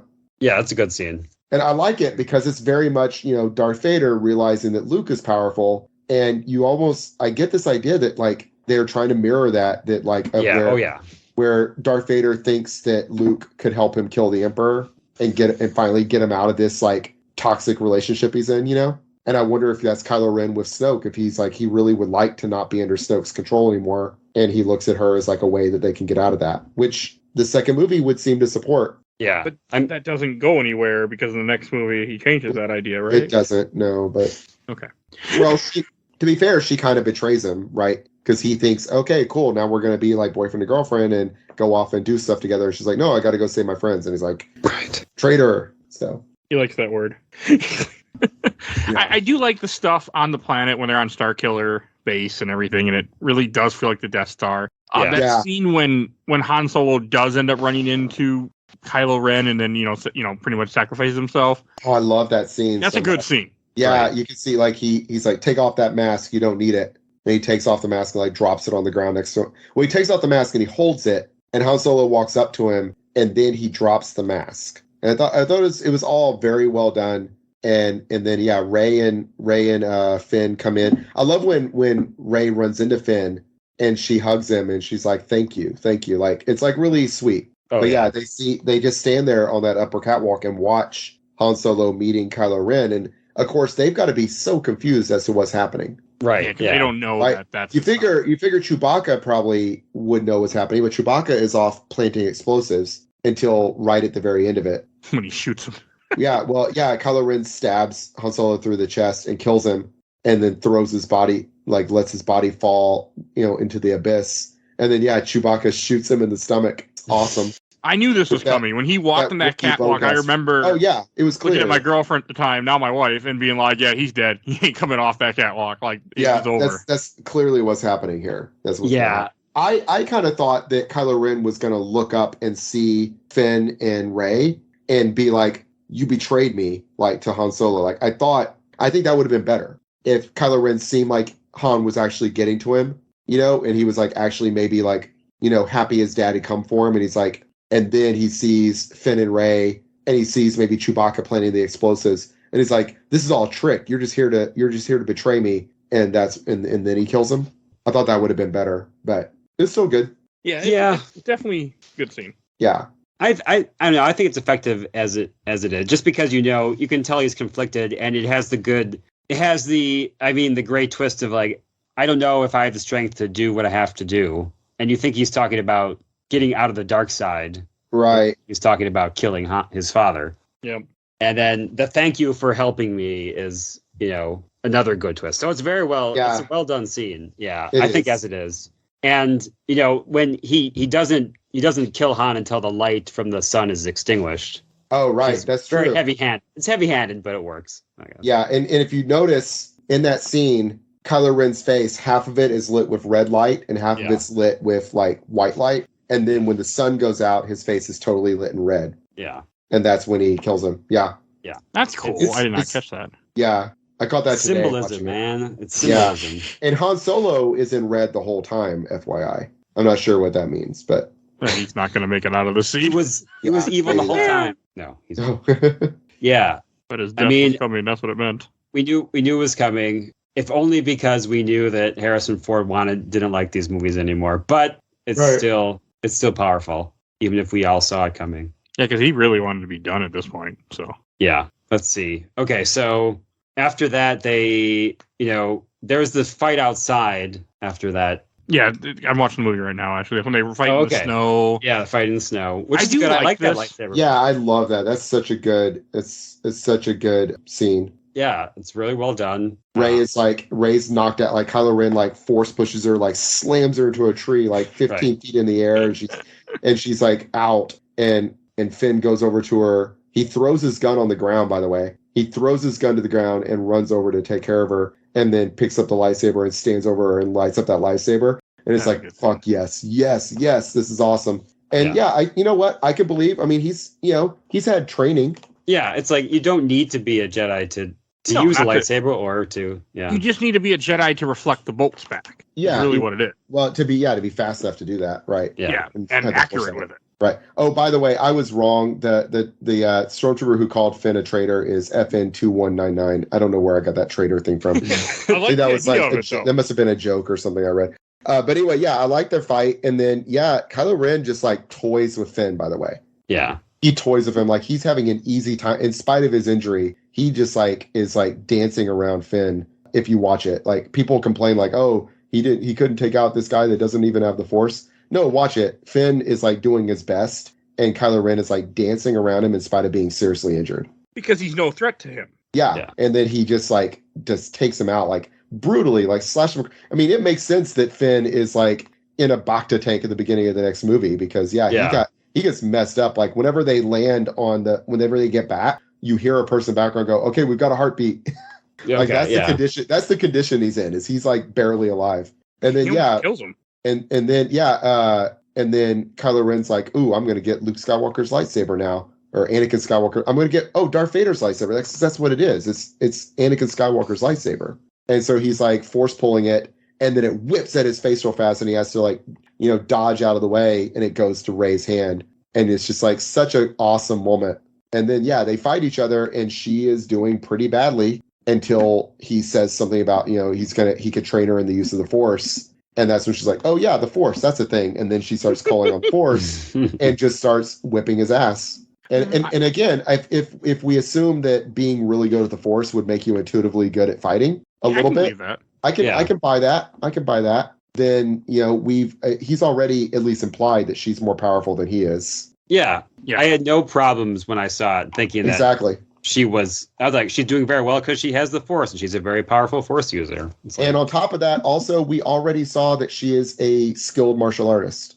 Right. We saw her with the bow staff, and it's not like it's that big of a difference. It is a difference, but I mean, I train with a bow staff in the martial art that I practice, and a lot of what we do with that is at the higher levels, at the black belt levels, you train with a katana, and it's the same. It's a lot of the same movements. I mean, plus it is completely too. Yeah, it's completely believable that someone who's really good at fighting with a bow staff would also be pretty good with a sword, if not as good. I think it's believable. So I had no problems with it. I thought it was a great fight scene. It was beautiful, like the snow reflecting the blue and the red. Yeah, it's great. Yeah, cinematography is so good too. She slashes him across the face. It's great. It's good stuff. I think I'm definitely a big fan of it also. Just you mentioned cinematography. I think there's a difference, even though a lot of this is digital, it's kind of better digital effects in the prequel trilogy. And they use a lot more practical stuff in this, which is miles above the digital sets of, Attack of the Clones or Revenge of the Sith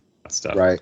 And it just goes to show you how much that stuff does improve your positivity toward the movie. Definitely. So yeah, appreciate that. Same. I really do like that they went more practical effects after. Yeah, that's always the way to go. Like that that was always the way to go, and it was a big failing of. To me, it was a big failing of Lucas was his over reliance on technology. Yeah, exactly. I think. Go ahead. I was going to say, I think digital effects look good too. There's a lot of good digital effects in this movie, but it's like a balance. You have to balance it out. The thing with digital effects is they're best used as a garnish, right?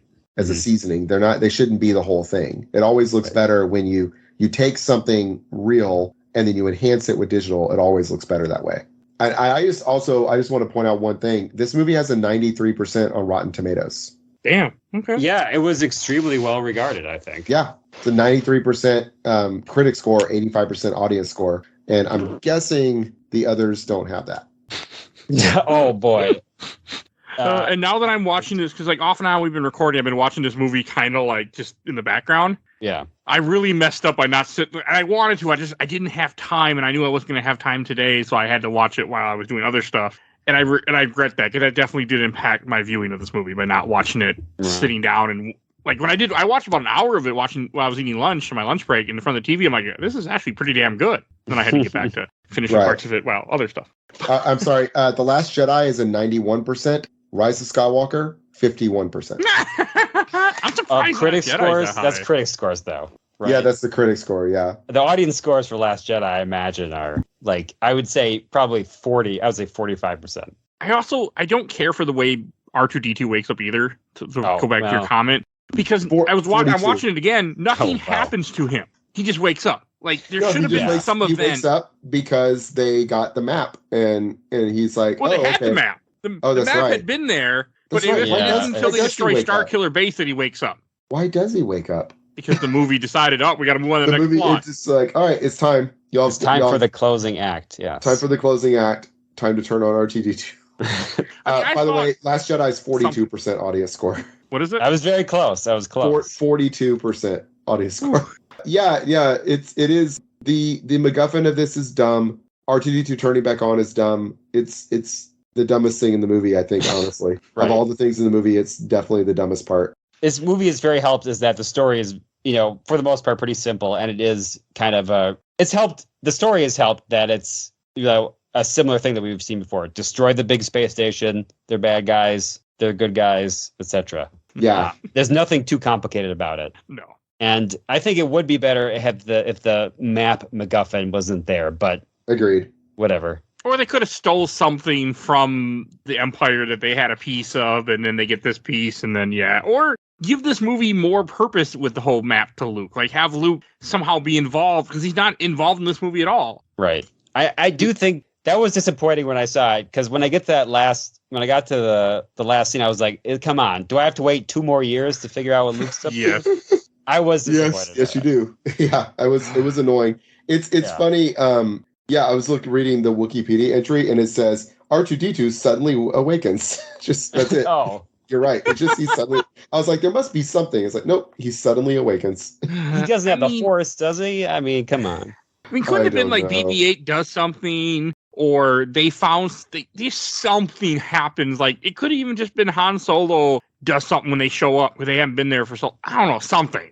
But anyway, it turns out that Luke is on Ahch-To, the planet where the first Jedi temple may be. Yeah, he's on Ahch-To. And this is when Rey and Chewie fly there. Yeah, Rey, Chewie, and R2D2 go there. So we gotta have R2D2 back. So I don't think we see that R2D2 is. Well, no, I think we do. I think we see R2D2 get on the Millennium Falcon. I also want to point out one other thing that annoys me. When they get back, and Han Solo is dead, Chewbacca walks over to just join. He doesn't even look at Princess Leia. He just walks by her and goes and hangs out with a crowd of people who are cheering. And Rey comes over and hugs Princess Leia. It's like, come on. Because we don't want you to focus on Chewie. We want you to focus on Chewbacca and Princess Leia are the last two friends of Han Solo left alive. They should have. It's his wife and his best friend, or his girlfriend and his best friend, whatever, his ex-girl, whatever she is in this continuity, and ex-wife. It's very best friend. Yeah, I mean, it's not clear. Were they ever married? Is that? Do they? I mean, I feel like maybe they don't mention it explicitly, but they don't mention it. They just say that they were together and then they're not, and they had a kid. Oh, but I don't know. It's not clear. But anyway, point is like they hug whenever Chewbacca first gets there. Yeah, She hugs Chewbacca and not Han Solo, in fact. But remember, Rey was so close to Han when they stole his ship and they just met for 30 minutes ago. They've established that Han Solo looks at her like, like a surrogate daughter. Again, and that's cool. thought she was related to them. I really thought she was somebody's daughter, or Leia knew that she was Luke's daughter. That's what went through my head when I saw this movie the first time. Yeah, and I still think it's better that she's not, but I see what you're saying. But it just annoyed it bothered me a little bit. It was just like, not giving Chewbacca the medal at the end of the original movie. Why doesn't he get a medal? He does doesn't he have one in the new versions? In Rise of Skywalker, he gets the medal. Oh, he gets one in Rise of Skywalker. That's what I thought, though. In like the special editions, you see that he has a medal in the background. I don't think he got a medal. No, they didn't. Okay, I don't think so. Yeah, it's racist is why he didn't have a medal at the end of that movie. That's all it is. It's pure racism. Yeah. They're in a recreation of Triumph of the Will, and they're not giving the non-human a medal. Yeah, pretty much. Yeah.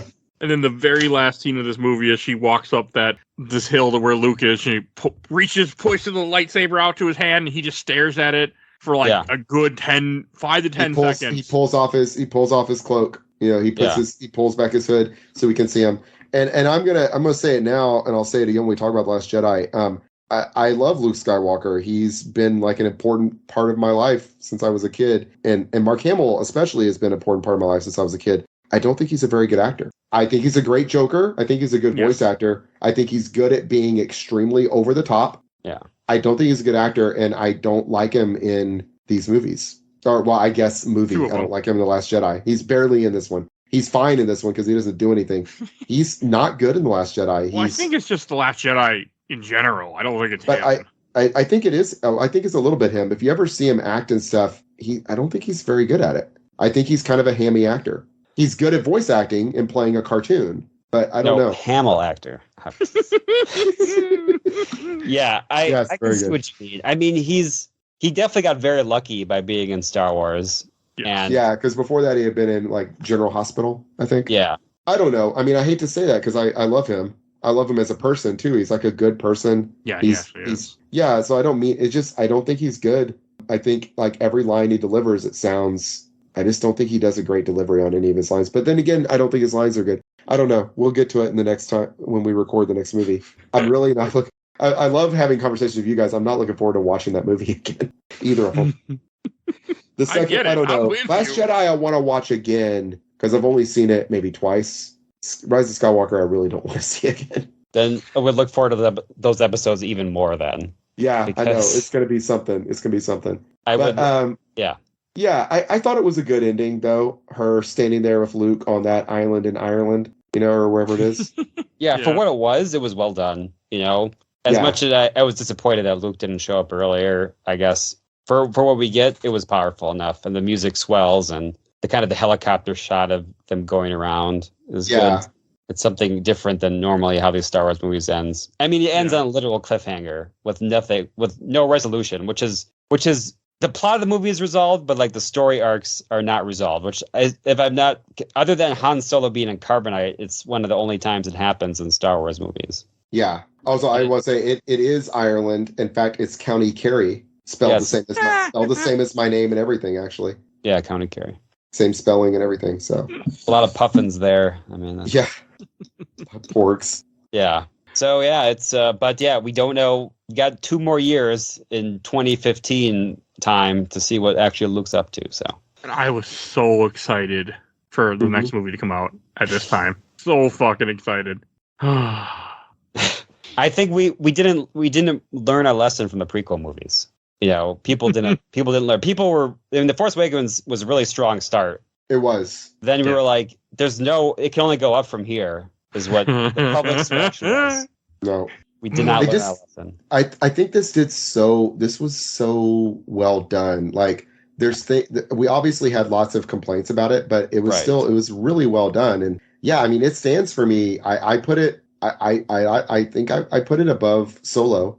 I'd put it below Rogue One, so I'd put it number 5 in ranking of the movies. And I wouldn't put it a big jump above Solo because I enjoyed Solo. Yeah, but I think that's where I'm at with it. Yeah, I'm trying to think of where it. Well, my rankings continually change, but yeah, because I have to admit, like after doing the prequels of you guys, I enjoyed the prequels much more after talking with watching them again as like a 40-year-old. Yeah. They're better. Also, as a 40-year-old, you don't like taxes more, so. You're screw those taxes. I'm still pro taxes. Well, taxes make sense. Raise them. In fact, I'm a public employee. I'm paid with taxpayer dollars. Well, increase the taxes. Taxes make sense. Okay, I don't like them, but they make sense. If we don't have them, we have other issues. So. Yeah, but no. So I don't know. I still, I think I would put this above the prequels.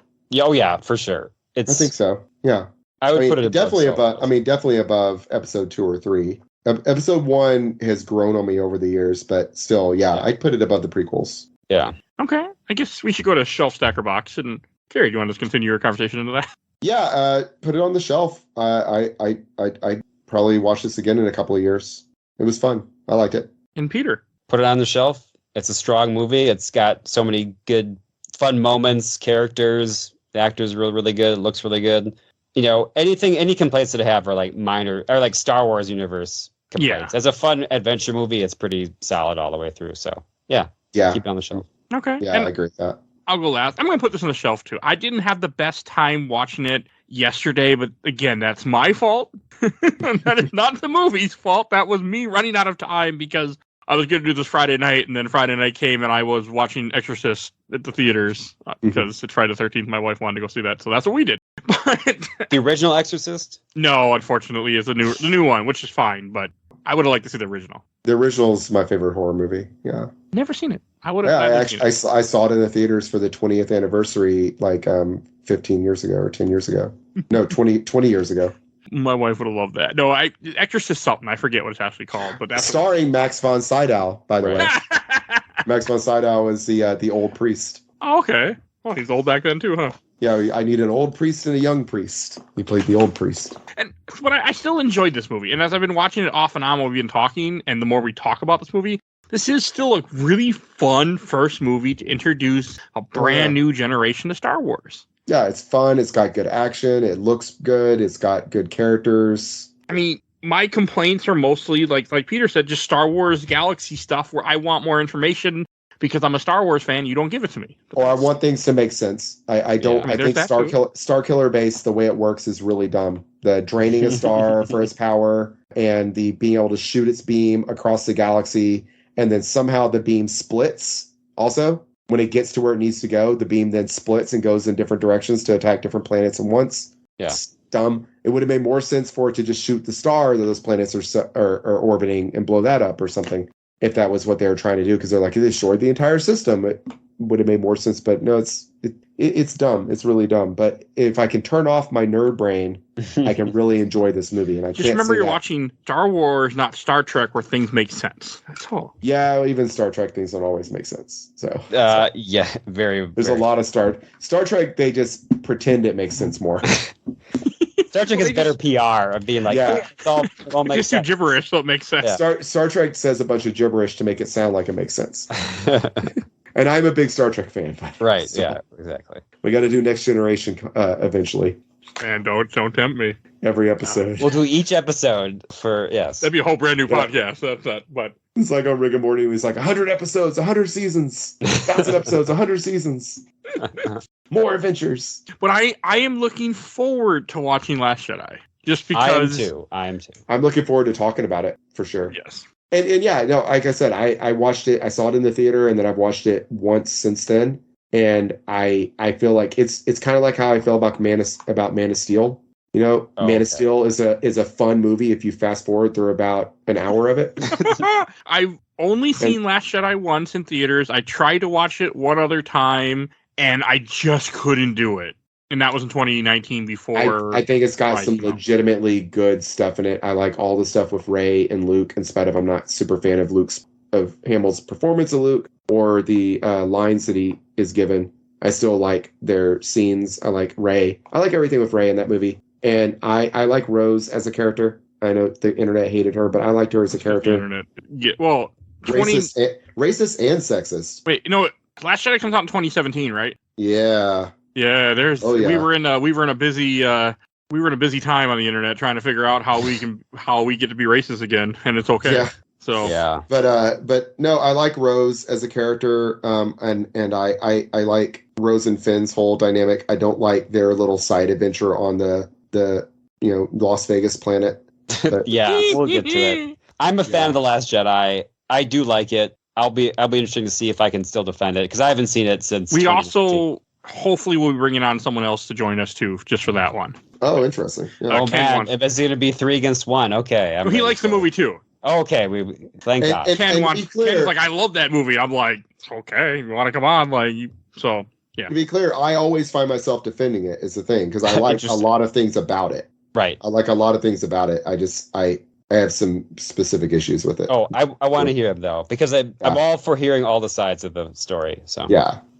So that will be fun. We'll So you get to look forward to that, listeners, because we are wrapping up this trilogy this year in 2023, for better or for worse. And then what do we do? I don't know yet. Because these are my favorite podcasts to record are the ones with you and Peter. So I know I want to do Rebels next year. I'm going to do 1 episode of season 1 and 2 and 1 episode of season 3 and 4 because they're different. We got to do Ahsoka soon. Yeah, Ahsoka's actually coming. I actually need to message you the date. But yes, in the green screen. But yeah, we're going to be doing that soon. Yeah, and then maybe we can find some non-Star Wars stuff that we're all interested in. Hey, we can only do the Star Trek movies. Yeah, I do all the Star Trek movies. I'm down. I don't hear anything, Peter. I'm just trying to think through. I was like, how many Star Trek movies are there? There's like 15 at this point. I wasn't counting that. I wasn't counting the Abrams verse. I was like, no, there's 10. There's 10. That could be an option. Yeah, that could be an option. I mean, I have no Star Trek anything on this podcast yet. Yeah, and Star Trek is I'd say after Star Wars, it's the thing I'm the nerdiest about. So I could talk Star Trek a lot. Me too. I think since Star Wars has more and more things I don't watch anymore, I may be leaning towards Star Trek at this point because the knowledge is increasing. But I don't know. It's a toss-up. Yeah, I love it. We'll talk about it. Yeah. Okay. Talk some motion picture. Talk some Undiscovered Country. Voyage Home. Yeah. Love Voyage Home. They're so good. First Contact. They're mostly good. God. They're mostly good. It's like I think all of them except for Nemesis and Search for Spock are pretty good.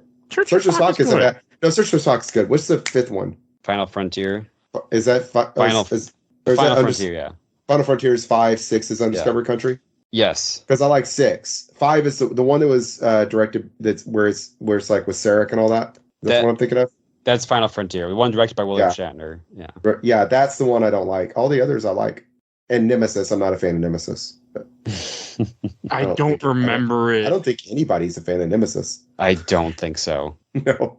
I doubt the people that are in it are fans of Nemesis. No, I don't think so. It's Patrick Stewart put out a book. I just bought it. I haven't read it yet. Oh, yeah. I've been meaning to read that. Yeah. He apparently trashes Tom Hardy in that movie. I love it. Take him down. Yeah, he says that Tom Hardy was just wouldn't talk to any of them. Why? Wouldn't hang out with them outside of shooting. I don't know. He was a villain? I don't know. Maybe he's method. He just wanted to be evil, so he didn't want to talk to them. Okay. So they had no charisma with him because they had never spoken to him, or even that's what he says. And it's just I read an interview where they had excerpts from it, and I bought the book. It's called Make It So. I think is what it's called. I gotta read that. Yeah, it's on my list, but I've got to read this third Fifth Civilization book. I know. I hear it's actually really good. It's the next thing on my. I'm finishing up this Brandon Sanderson book I'm reading, and then that's the next book on my. What is it called again, Peter? It's called Beneath the Vanished World. Beneath the Vanished World. Yeah, I've got it on my Kindle waiting. So it's definitely the best written of them. I'll tell you that. Well, I'll say you because Prime Meridian, Ultima Meridian. Yeah. Yes. Was so good. It blew me away. That's great to hear. And I hope the third one does the same because I'm really proud of the third one as well. Oh, good. I'm looking forward to it. I'm curious. I'm like, what's going to happen? What's going to happen? There's a giant space station that's a planet and it sucks the sun out. Sucks the sun. And Nick Rowan is the son of the space emperor. Oh, right. Yeah. That makes sense. Right. He's got Kanga DNA. Right. Got it. Yeah. It's a whole big thing. You'll get to it. That was great, by the way. That Kanga DNA, that's a joke for you Fifth Civilization fans. Yeah. You fifth heads out there. Yeah. Oh, go.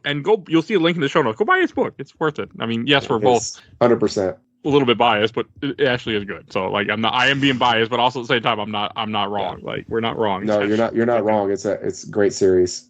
It does actually make more sense than science. It does make more sense than the science makes in these movies. Yes.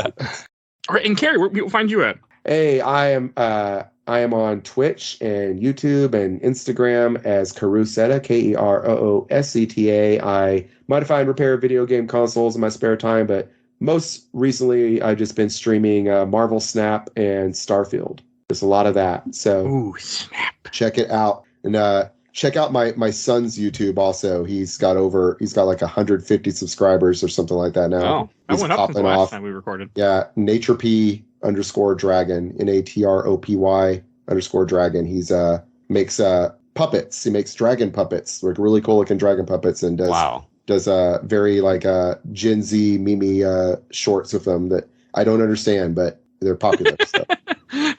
That's because we're old people. Yeah, but it's good. It's good stuff. All right, and there will be a link in the show notes to all three things that I just mentioned, so definitely go check all that stuff out.